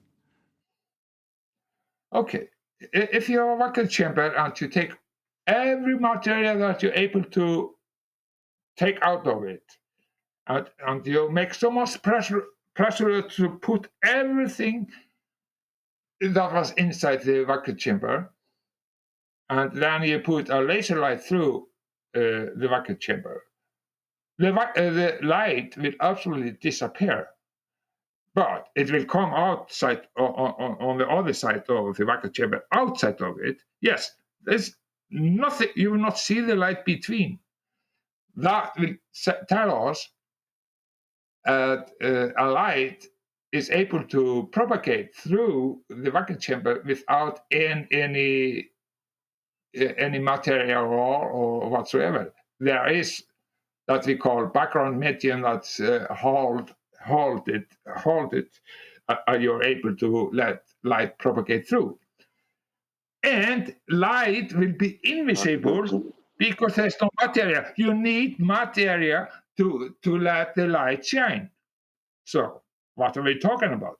You need material to see the light, but the light is traveling through anyways. and is visible outside the vacuum chamber. That is my proof. That is my testament to what I'm saying has to be true, and that's logic. Now I am finished, I think. Now you can say something about it. Okay. Hello, John. QE. Good to have you. Right. Can I just go ahead and say, don't call it science? Oh, sorry. I didn't see QE there. Hey, QE. Sorry. I apologize. And Eli. Hello, Eli. Hey, QE. What's up? Can I just have 2 seconds on that? I think we And Adam. covered Hello, this Adam. last week. Hi. Everybody's Johnny, in. congratulations. You've scientifically proven dust, whether you can see it or not. We covered this last week, mate. Yeah? You're not demonstrating anything other than the presence of dust. What is dust? Dust is also materia, and if you take the dust out, the light is able to travel through anyways. So what's happening there? And you cannot see the light. You only can see the light because of the dust. So what's There you go. that about? So that then invalidates everything you just said. Yeah? The only reason you're seeing anything in the chamber, whether it's evacuated or not, is the presence of dust. That's it. That's the whole summation of your demonstration there. Yeah? You recognise that now, yeah? No. Nobody knows what you're talking about now. What's your meaning about that? No, Johnny. We've gone to great lengths to try and figure out what you've been talking about. And in doing so, we've demonstrated that your scientific proof of ether turns out to just prove that you probably do need dust in a chamber if you're going to see laser light reflected back at you. That's all you've demonstrated, yeah? If dust, then reflected laser light. If no dust, no reflected laser light. It does not demonstrate ether. It demonstrates the presence or lack thereof of dust.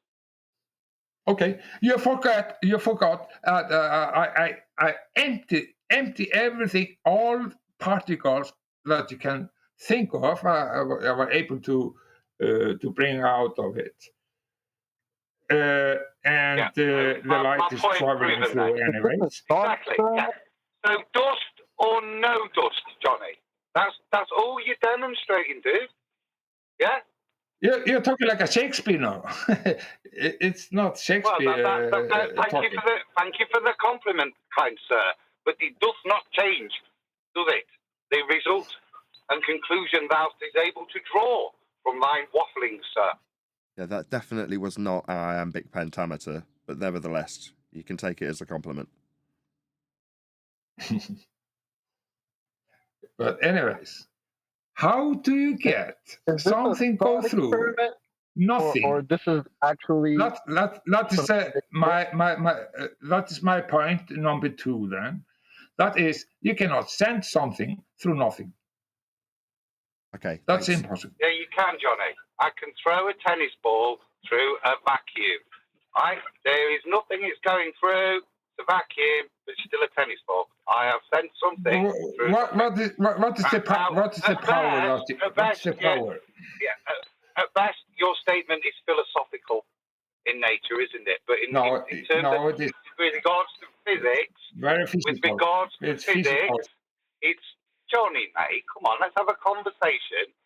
So you just ejaculating words in the middle of my sentences. Yeah. With regards to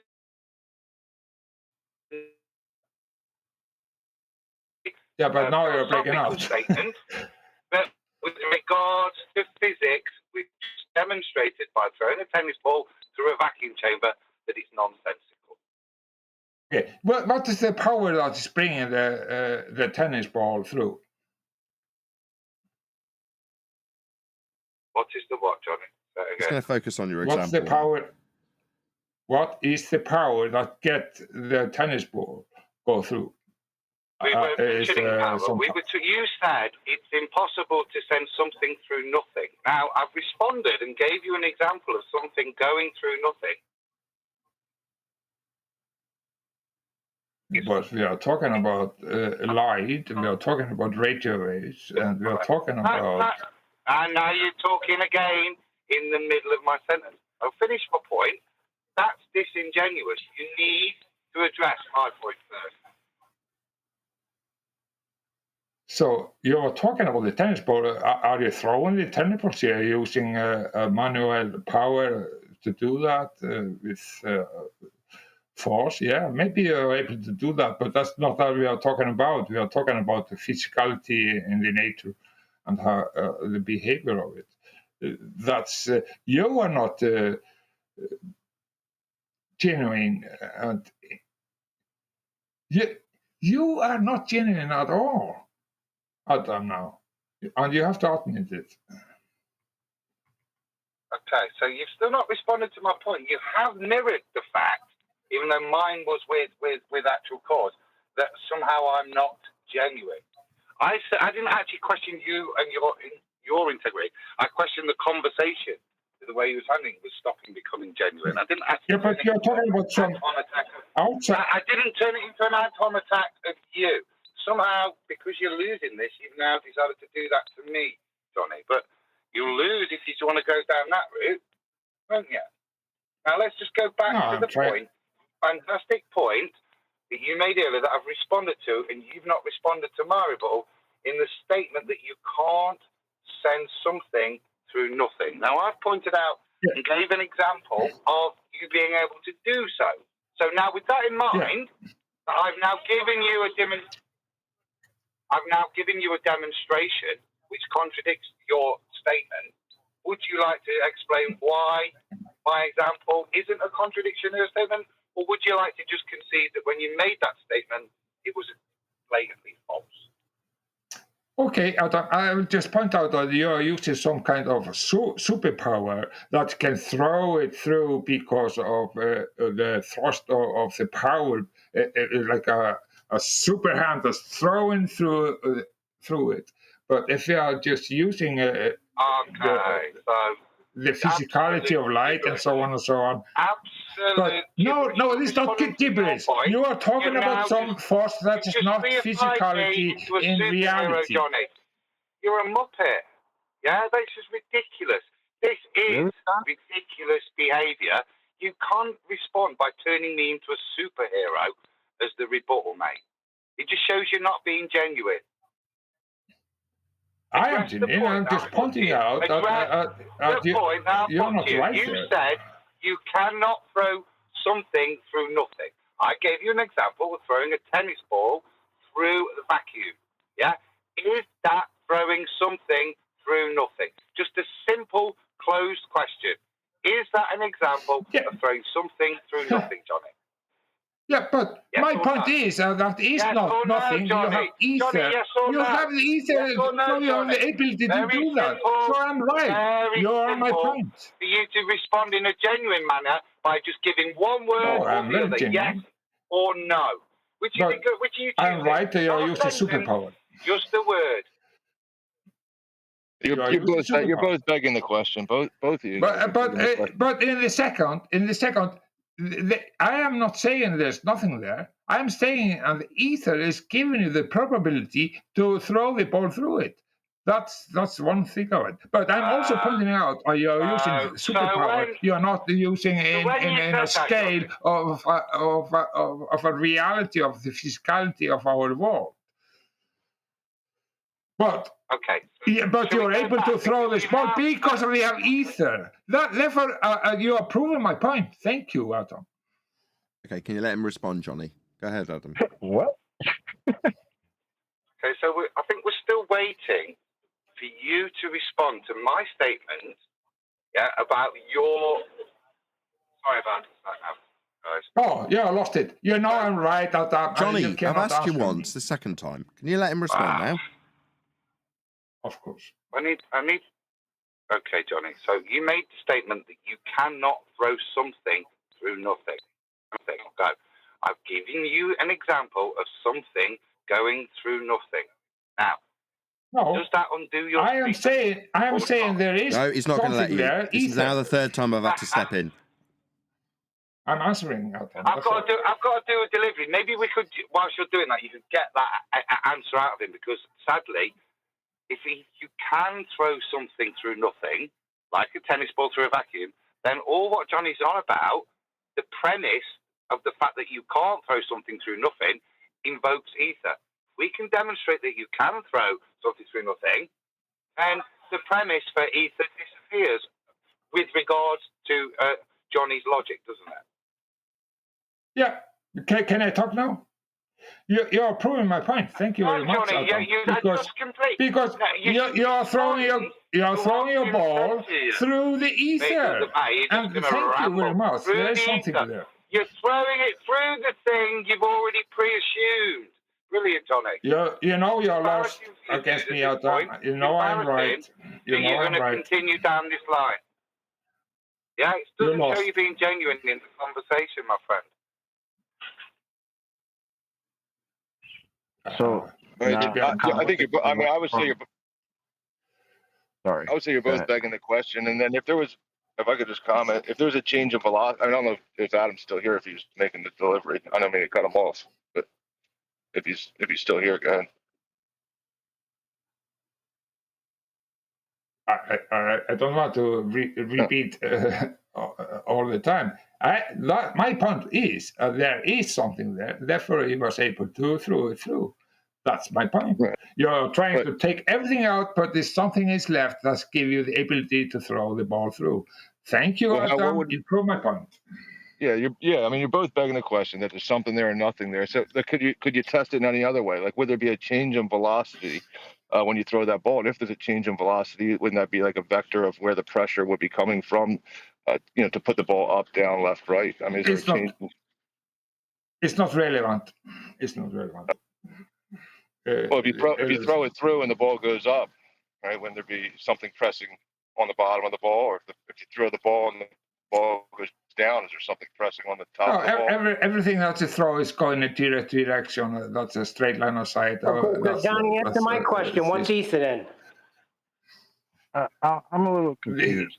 So probability of signal, electricity, or whatsoever to go through. What? Wait. Yeah. I'm confused. The conversation went from you can't throw something through nothing, or so you can't have something go through nothing, to if something goes through nothing, it's actually going through ether. Yeah, and Adam said, "Oh, I can throw a ball through it, and it will. I'll be able." Yes, thank you. Yeah, he proved my point. And then you said, because well, there is something there. There's nothing is there.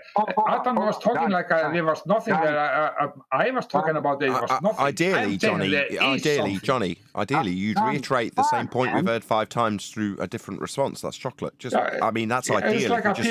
If ideally the audience just hears your claim 55,000 times, that would be ideal.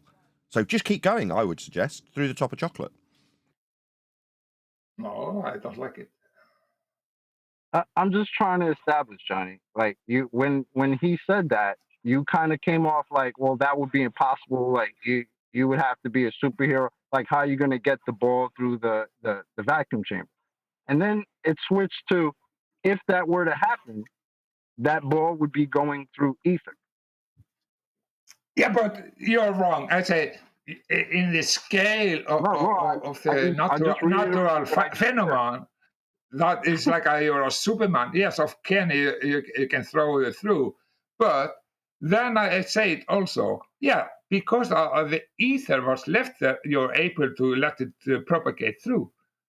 But if it is nothing there, he's not able to do it. It doesn't matter if he was a Superman. That's my point. Okay, so if you do you understand? There is something there. Therefore, you're able to throw something through. Yeah, ideally, once we've got it the first time, when he starts responding, just start saying the same thing again through the top of him. That's perfect if that's what you do, Johnny. That's ideal. Can you do that again? As soon as he starts responding, just say the same thing again through the top of him. That'd be brilliant. Thanks. Yeah, because of a misunderstanding there, and I have to say it again and again Donnie, because there's just relax, misunderstanding Donnie. again Let and other again. people talk. Wait for them to finish, please. Okay. It's not easy. And I understand that, man. I'm not trying to argue with you. I'm really not.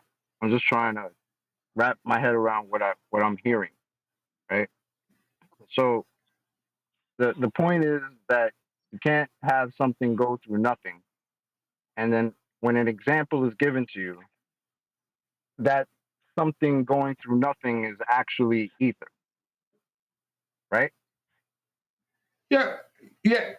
What I'm saying Okay. is there is something. I'm not saying there's nothing. I say if it is nothing, then you're not able to do this and this and that. But because we have ether, therefore we are able to let things go through. Yes, and So you can take all the material that you're able to take out of it, but you are still able to send radio waves and laser or whatsoever through. But you will not see it because you need the particles, you need the atmosphere, you need this and that, you need gases and so on, and ion gases or whatsoever to be able to see the light in colors or see the light. But if you don't have that, it is propagated anyways because of Donnie, ether. That's my point. Donnie, is that something you've done? Is that something that's happened? Yeah, it has been proved at a test through vacuum chamber. You take all the material, and then the light will be invisible, but it will come out from the other side of the vacuum chamber. Yes. And that proves that there's ether in the vacuum chamber. Yes. So there is something. It's not nothing. That's why you can't see the light, because there's something in there, ether? No, I thought ether was ether is the just relax. Ether is the probability for light and electric and whatsoever to go through or propagate. But you will not see it, but it is propagating anyways. Can I put something to him, Chocolate? Yeah, because I don't know, maybe my mic's not here working or something. I don't. Johnny, if we accept at face value what you're suggesting, then you're suggesting that it's because of the presence of ether that the light can propagate through, in this instance, a vacuum chamber. That would mean that to validate that the cause of the light still propagating is ether, you'd need to vary ether to prove that it is the causal influencer, as you suggest. So, what is it, and how do we vary it? Okay, ether is just a name. It's not name that we I have made up. It's all that wasn't a question. Something. No, I am not finished either. He's talking about a variable. A variable is that you empty all the material that you know of in our atmosphere, and everything has armed around you, and you empty everything that you can and pump it out, but still you're able to propagate light or laser or whatsoever through. That's proof that I call ether is there. That I call ether. Then some people are talking about ethers doing this and that, or drifting and this and that. They don't know that really. Then I say they're hijacking the ether and they're using it to explain this and this and that they have no proof for. I'm against that. I'm just saying there is something there that's giving us the probability to let it go through. That's the ether. Finito. Nothing more. I understand what you think is ether. Now I'm saying, given that you're suggesting that the reason light can travel through this area, vacuum or otherwise, is because of the presence of ether. And I'm saying to validate that presence of ether that you suggest is there, you'd need to vary its presence to prove that. So, how do you vary its presence? If you're saying, I say if I take everything I've out, already had one answer. Your answer so far is, if I remove the stuff that isn't ether, leaving only my claim that there's ether there, that proves ether. Well, how do you remove the ether to show light doesn't propagate anymore, to prove that there really is ether in there, rather than just light travels through a vacuum? Not light travels through a vacuum because ether's there, because I say so. How do you vary the ether to show it doesn't once you remove it? How are you going to do that? That's the second time I've asked you. How do you vary it after telling us what it is? Not the absence of something else, therefore only leaving the assumption of it. No, that's not good enough. yeah, there is instrument that can measure the vibration. The vibration is the ability for vibration is like a points all over so close to each other. That's the point that you cannot see, but you can measure the vibration, and the vibration is the ability that we call ether. That is all I can say. I have nothing more. What's that got to do with my question? I am proving it. What's that got to do with my question? If I take everything out, stop. It's what's that got to do with my question? What's ether? How do we vary it? You start babbling on about vibrations. That's got absolutely sod all to do with my question. Yeah, but we can measure the vibration. Did I ask about how we make motor cars? No. Did I ask how we isolate vibrations? No. I asked the supposition that there's something in this chamber you call ether, and its presence is only affirmed by the removal of other substances. That's not good enough. How are you going to remove the ether to show that it is the causal influencer of light traversing through this area? Your answer, I can look at vibrations. Yeah, that's fascinating. I can look at brickwork. It just doesn't have any bearing on what you're claiming. Measure. It's a measure. A measurement of vibration and... Kick him out. That's absolutely... Somebody remove him. Remove him. Yeah, I don't want to talk to him anymore. I ask him for proof of his garbage. He starts giving me evidence of measurements of vibrations. Yeah. No longer part of this conversation, Johnny. Goodbye. Well, it's because they can't vary and manipulate ether because ether don't exist. So they're going to do what Johnny just did. Tell you about vibration, about removing everything from the vacuum chamber, but never what ether is. I can vary magnetism. That's fascinating. That's really nice to know. I can vary the colour on my walls. How does that prove what you're claiming? Well, I can get measurements of the variation of the colour on my walls. And magnetism. I mean, how much more do you need? What about if I give you variations in vibrations? Will that satisfy your interest for measurements of ether? No, because none of them are that.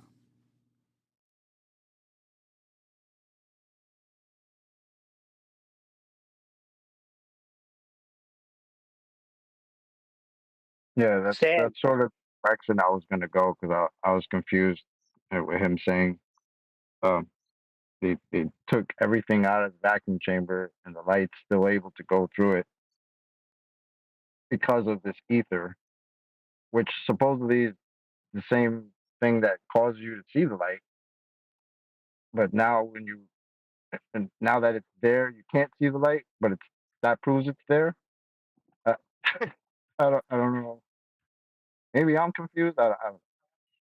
You can only see the light in the first place because of the presence of thetans in your body, Chocolate saying. If it wasn't for the thetans, you wouldn't be able to see it. Now, if I remove all of the light from your presence, do you still have the perception of vision? Of course you do. I know it's no light and you can't take anything in because there isn't any light to take in, but you know you can still see stuff, right? Of course, thetans. But for the fact that thetans, you wouldn't have the experience of vision even in darkness. You can't have no vision just because it's dark. Got to have thetans. That's his argument. If I remove all from the vacuum, there's only the assumption of my causal influencer left, so it must be there. What garbage argument. Yeah, but he'll be punting this somewhere else. I told you, Chocolate, he thinks it's scientifically validated. You catch him in another server, he'll be breaking it down how it's backed by science. How the thing that's supposedly still in the vacuum chamber that allows the light to go through it which is still in the vacuum chamber, but now the light doesn't go through it, but that still proves that the thing that allows me to see it is in there. Nah, Okay. I'm pretty sure Jaron Right, got he'll to get him. away with. Nah, he'll this get away guy's with normally that 'cause so there good. won't- I like it when he talks about flat Earth measurements of areas of equal elevation. But now he's talking about this. Ergo, Jaron got to him. He's a paid shill. There is no other conclusion. Well, in the other service, there won't be a guy like Nathan coming there and saying, "Can you vary that for me?" So they'll all fall for it. And I don't want, like I said, I don't want to beef with Johnny yet. I don't have a problem with all this. The only thing I question is why.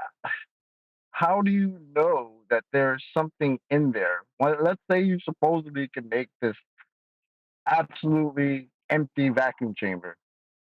How do you know that there's something in there causing this light to be able to propagate through it, as opposed to the light is just capable of propagating through it? That is how you know. Because the light is capable of propagating through it, that's how you know there's ether there.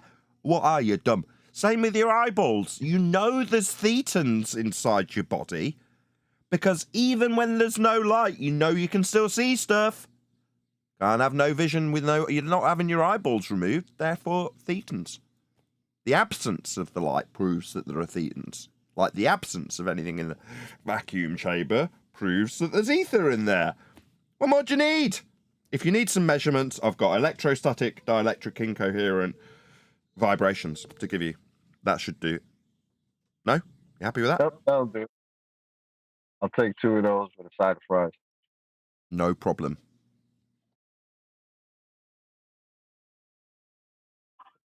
Yo, chocolate. As soon as you use the word "it propagates through," you've already conceded a medium inside. That's the problem. It's definitional. It's a tautology. If light is thus, then anytime I see light, all the things required for thus must be there. That's how they define it. Yeah, propagation very specifically means travelling through. Therefore, to say propagation and argue, it means you're arguing for the idea that light is having to take a path and have a journey, which is what they're arguing when it has its journey that they assume with propagation as the title through this vacuum. You're absolutely right. You're already conceding the argument when you argue within the context of propagation because it's part of the word. It means travelling through something. Well, if it's not got anything to travel through, we've removed it all, there must be something for it to travel through. You've already lost. You're right. Yeah.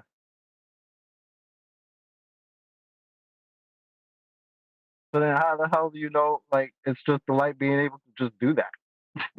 You know what I'm saying? Like, why does it have to go to, oh, it's propagating through something?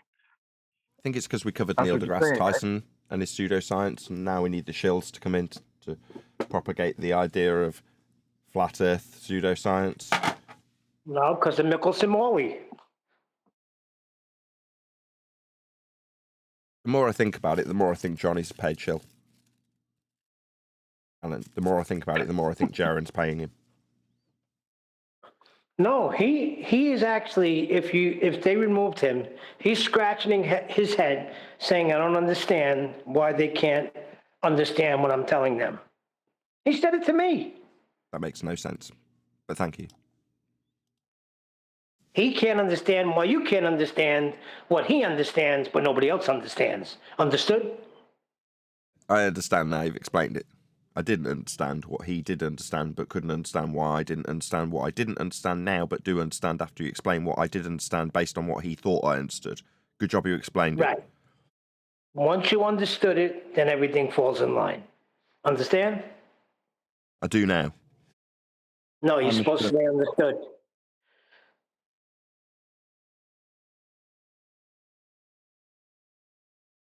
But does chocolate understand?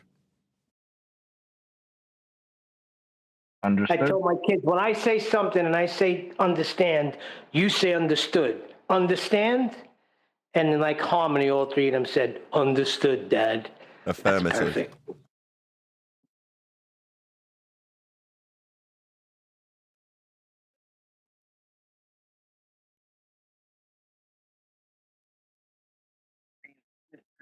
material. Trying to define it. But how does the immaterial affect the material? That's the question, right? For example, what's outside of space? In the heliocentric view, if space is available and it's expanding, then what's beyond it? Well, somebody might say nothing, and then they'll say, well, nothing's incoherent. How can you have nothing in an available space? Well, that question's incoherent because space is at a boundary, and beyond that is the nothing. So what you have there is a philosophical problem, right? They're attempting to impute religious philosophy into the bridge between the immaterial and the material and how the immaterial affects the material. Yeah, they're eventually going to put God, well, they do now. God is the ether. Ether is God. And all of this comes from Neil, if stories you need that there's something expanding into nothing. Sorry, go ahead now.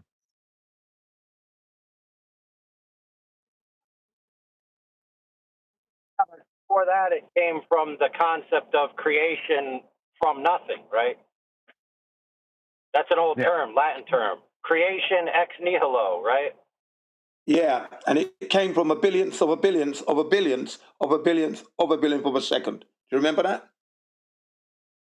Yeah, that's the Big Bang. Who measured that?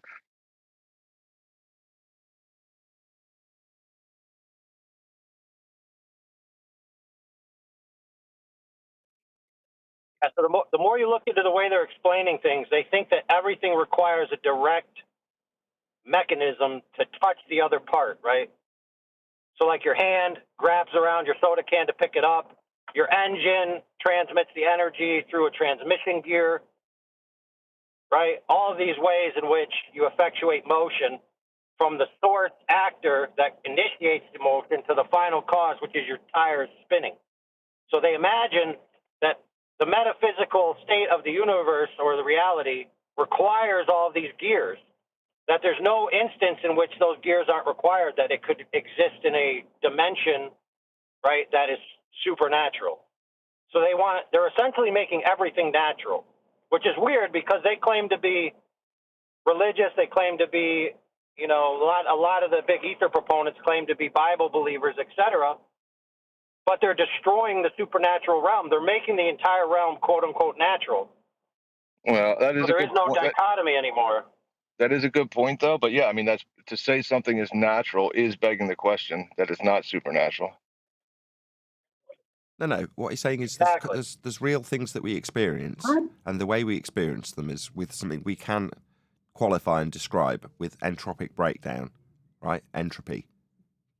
Well, when it comes to the start of that process, we, in physical terms, cannot ascribe a causal influencer to the start of that process, the start of entropy, the beginning of it all. So therefore, there is an external, non-physical, if you will, entity that must have been involved to start the process going, given that nature can't create itself. But we still, even with natural laws to guide us in terms of what physically can or cannot occur, try to ascribe a mechanism that's physics, a physical mechanism, to that which cannot have an ascribed starting point within the physics itself of the mechanism that we experienced. There can only be something supernatural outside of the physics itself to create the physics. But we, as mere humans, look for what we know. We know there must be a physical explanation for this, so the start of it all must have a physical explanation. The result? Big Bang. Nature creating itself. It's nonsense, but that's what we've done in our pathetic pea brains to try and qualify something which is beyond our understanding, aka supernatural. God created what we experience.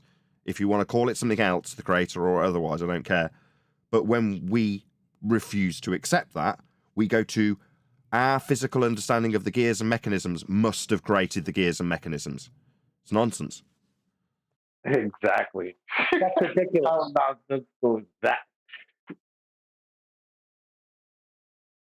Well, I mean, I agree, but the dichotomy. I agree with a lot of what you said. Maybe all of it. Yeah. All I'm stating is that there's this reification that nature creates things, right? But it wouldn't be able to create unless it already had the ability to interact with these things in a way. So yeah, they're reifying nature into something that everything's either natural or supernatural, but there's no real defining line between the two. What does nature create? I mean, right. That's what. So now nature is like an entity that creates. Yeah.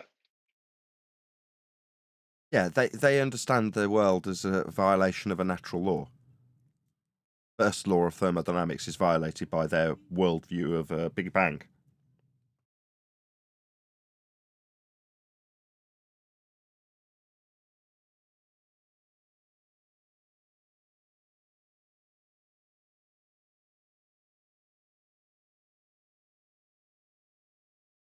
Go on, Chocolate.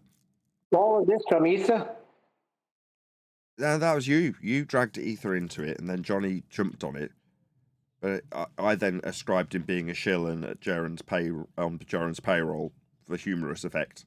Because every time we talk about pseudoscience and things like the heliocentric pseudoscience peddled by Tyson and how overt it was, suddenly we're into the flat earth pseudoscience of ether being discussed.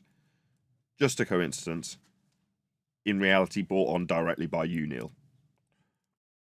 Yeah, because he was being a little hypocritical. He was. And he was. I wasn't saying you were wrong to do it or in your sentiment.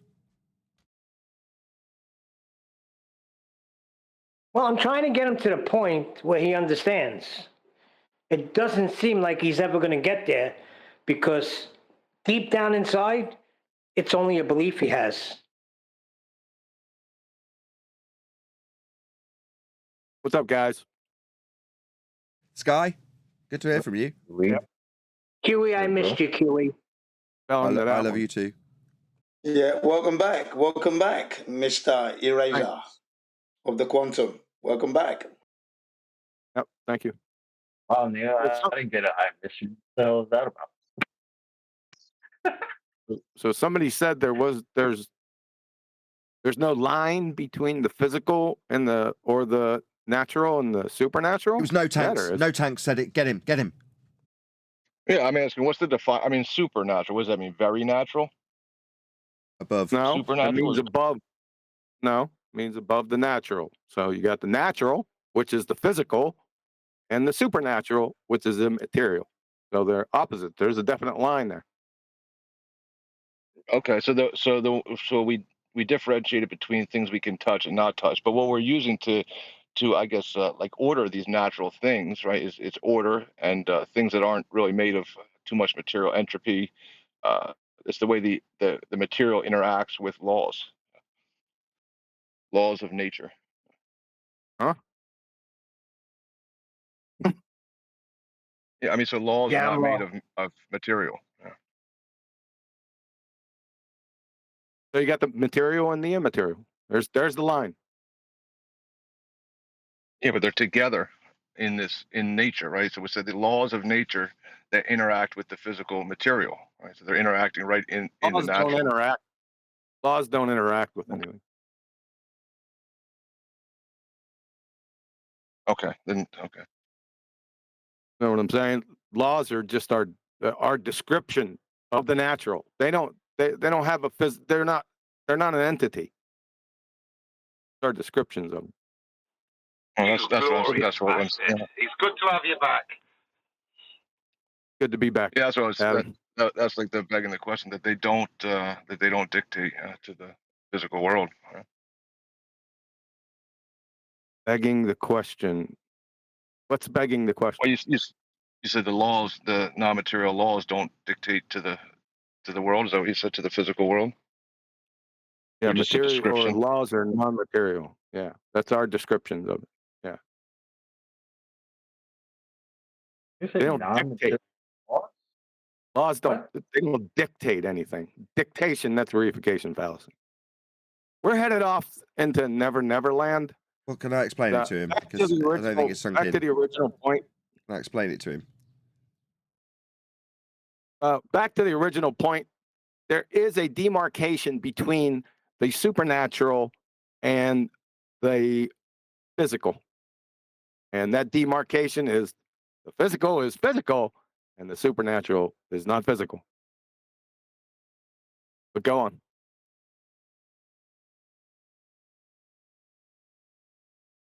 Well, does Nathan want to go or me? Well, that's the overriding point. I was going to expand on a tangential point, which is how descriptions aren't the thing that's occurring.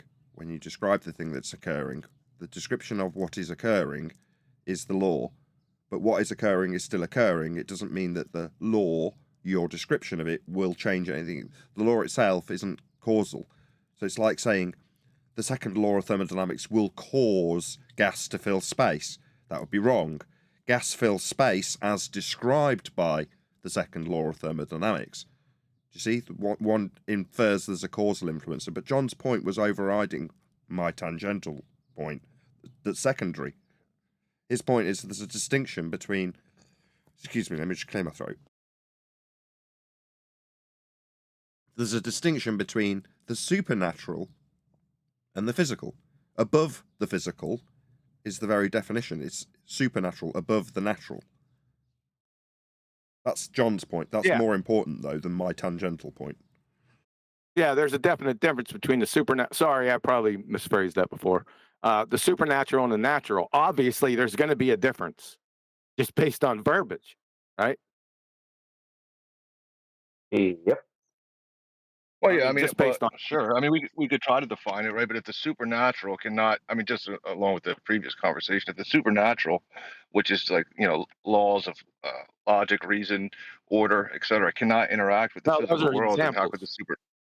All right. Well, those are some examples. Right. Those are examples of supernatural. I can prove. Go ahead. Hold on a second. Those are examples of the supernatural. Mm-hmm. Right. I mean, those. I fail to see. Yeah, those are the things that we use to work, with the things that we're calling natural. And if they don't follow those, those intelligible rules, logical, rules, then we wouldn't be able to discover them. But just with that premise alone, saying, well, these two things can't interact with each other, then the supernatural, just under that statement, could not create the natural world if they were different and unable to exist. I'm not following. We're getting off the beaten path here. The statement that I made was there is a definite line between the supernatural and the natural. Not that they can't interact with each other. That's another topic. Okay. Yeah, so I thought somebody said that earlier. Yeah, but there's a definite distinction between the supernatural and the natural. That's the bottom line. Yeah, that's where my tangential point comes in. So when you understand that describing that which occurs always, yeah, that's a law of nature, can have an interaction with the supernatural. But the law, the description we have to describe that which occurs always, has no causal influence. So me describing how something occurs always, my description of it's not going to affect anything.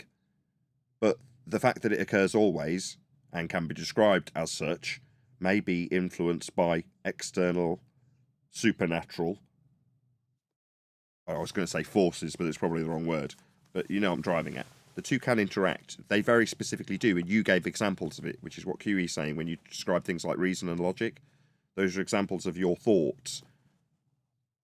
And thought processes themselves, they're above the physical. You can't put a weight on you applying logic to something, can you? How much does that weigh? It's not within the physical realm when you describe those processes, which are examples of the supernatural. Which means just saying these words means there's an interaction between supernatural and natural. Precisely. Anytime you speak. Exactly. Yeah, I agree. If I had to pick one or the other, the natural or the supernatural, that is, there's only one. If there's only one, I'd probably have to say the supernatural is more. It is what this world is made of more than. I'm chuckling because that's so absurd. The physical is your interaction with the world that you know of, and your thoughts on the matter are the supernatural. But you can't have one without the other. Now, rephrase that. We can't have one without the other. Beyond what we know in the physical realm, things may be different. That's not an argument from silence or ignorance fallacy either. We know that based on the experimental data that we get from things like quantum mechanics. Right, but isn't there a third, like the synthetic hasn't been addressed? It's almost becoming a dichotomy at this point, which it's not. What's the synthetic got to do with it? Well, it sounds like it's either supernatural explanation or natural explanation. I don't see it. I don't get it. Maybe I'm walking in like a mindless child at this point. Never mind. Well, a synthetic explanation doesn't need an explanation within this category because you've already got an explanation for it because it's synthetic. A man made it. There's your explanation before you need to put that into the category. It never makes it into the category because if you're looking for explanations for things and something is synthetic by nature, then a man made it. That's the answer, isn't it? That clears that up real quick. Yeah, by its nature. Thanks for that. That helped. That cleared everything up. It didn't. It just added a bit of mud in the water. Irony? Oh, you were speaking ironically. Sorry. Yeah, I shouldn't have walked in on this. I just come in halfway, and I thought I understood what was going on. Never mind. That's all right. You're Nathan's pet. You're allowed to do things like that. I would have got shouted down for that. John, you get praised for it. I just accused him of muddying the waters, actually. Totally, Did I just get totally praised for destroyed your that? point. Was that praise that I got, Neil? Wow, thanks. I was praised, yes. You muddying the waters was praise. I'm saying, get out of here. Scram, kid. Get out of here. See, Neil, now you know why I yell at people, because that way everyone gets to say I got yelled at. You see how that makes it fair? Yeah. It's just, I was only pointing out, like, even though Johnny's like erratic and irrational all the time, the thing that has to precede the natural world is the immaterial world, being the rationality, the order. These things have to precede it. So when Johnny's making the argument saying, well, the natural world seems to follow this order, and if somebody were to say, wow, now you're turning to the supernatural as the order. It's not really too There's far a off. problem, brother, you got it. So what they're trying to do is observe the natural world and then impose upon the supernatural world the mechanisms of the natural world in essentially reverse entropy. It's retarded. While literally, in other words, the supernatural world must obey the laws of the natural world. That makes zero sense. Yeah, that statement wouldn't work. Yeah. Yeah, but with that type of thinking, they, as hippies, can become I was going to say God, but a part of God as a whole. Bloody hippies. That's their plan. That is exactly what it is. When you create a metaphysical bridge between the natural and the supernatural, that must be a cog in the machine, right? Like a gear between point A and point B.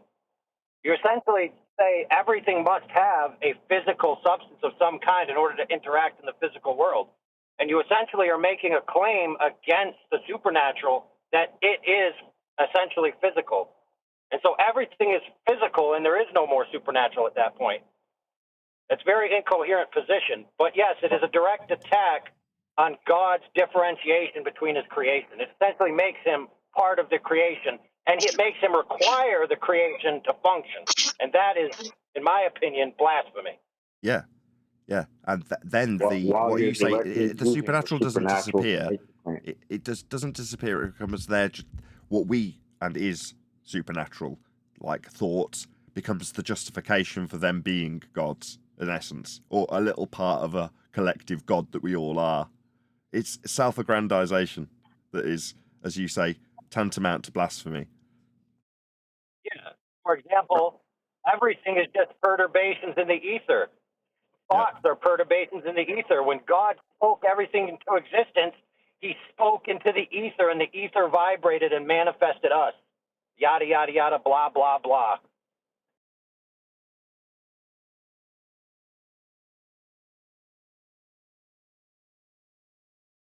Yeah, and that's where they get the rest of their garbage nonsense. He spoke. It's in the Bible. There it is. Therefore, vibrations. Sound is the origin. Perturbation in the ether, sensation. Go ahead. So the ether topic where I left brought us to the supernatural and a discussion about the physical world. Yes, to an extent, we segued after getting rid of Johnny. After being gone for so long, I come back in and it's ether. So that's telling me that no one's come along with any flat Earth proof just yet, or I'm sorry, ball Earth proof just yet. There is no ball Earth proof. Earth is measured flat. Well, just to update you, what's been happening is the same as has been happening for 10 years, but with us highlighting that they need a little bit of flat Earth to get their claim going. Well, I can bring you up to speed on the latest ball Earth proof. Good. So the latest ball Earth proof is if I make a challenge that if we go to Antarctica and see a 24-hour sun, the Earth isn't flat, and no flat earthers show up, therefore the Earth is a globe. Is that the newest? It's 10 years old. Where's that coming from? 10 years ago. I was going to say, isn't that old as fuck? 10 years ago brought it up? Yeah. Nah, it's called the final experiment. You asked where it came from, and I answered 10 years ago. That's where it came from. Oh, when we first came out here. Is that what you're saying? Yeah, I'm saying that to dig out the response, which has already came and went from 10 years ago, you know, I'm digging out the videos of me looking very handsome and youthful and with hair, because it's such a long time ago that this was the... History repeats itself. Let's just start again.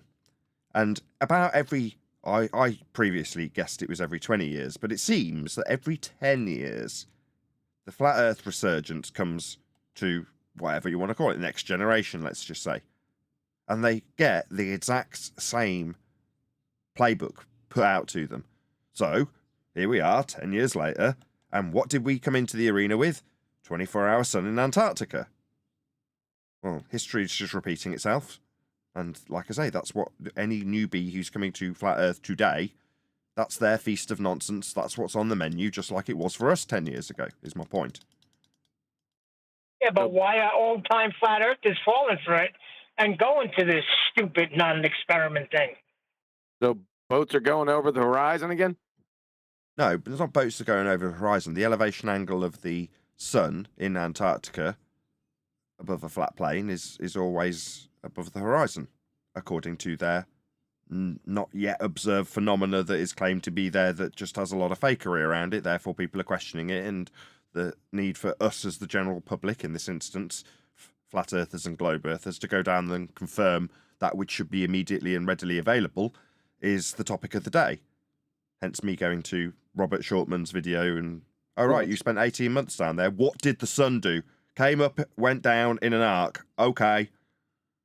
That's funny you brought up Robert Shortman. I talked to him many years ago. He was on Robert Pisano's show. That's when I first ran into him. He was one of the first people I ran into in Flat Earth was Robert Shortman. Okay.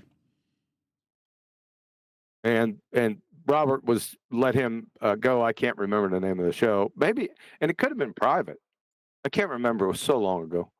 And I was surprised it was the first time I talked to him. And Robert let it be known that that he was down there. Robert was down in Antarctica for like 18 months. He was some kind of plumber contractor or something like that.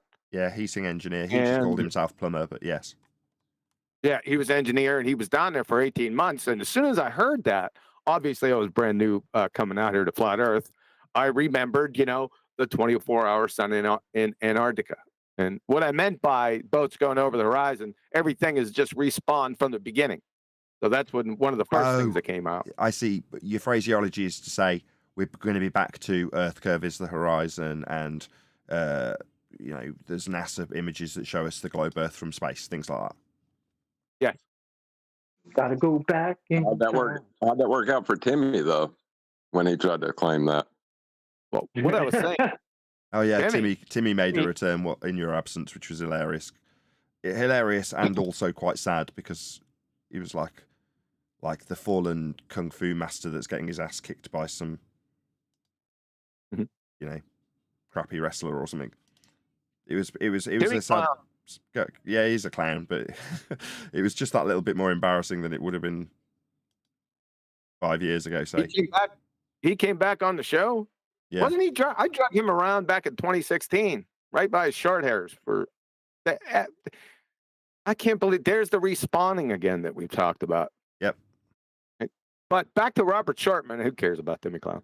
Robert Shortman. So as soon as he said that, he said, I was down there in Antarctica for 18 months. I put it right to him. Is there a 24-hour sun? Did you see 24-hour sun? And he was showing. Now, I tried to confirm it with him, and then he brought up all his pictures, right? Because he had pictures of where he was at. And I'm sure he had all the documentation also. I didn't go that into it. He seemed like a trustworthy bloke, right? And I just came out and asked him. I said, let's put an end to this. Is there a 24-hour sun in Antarctica? Did you see it, Robert? Nope.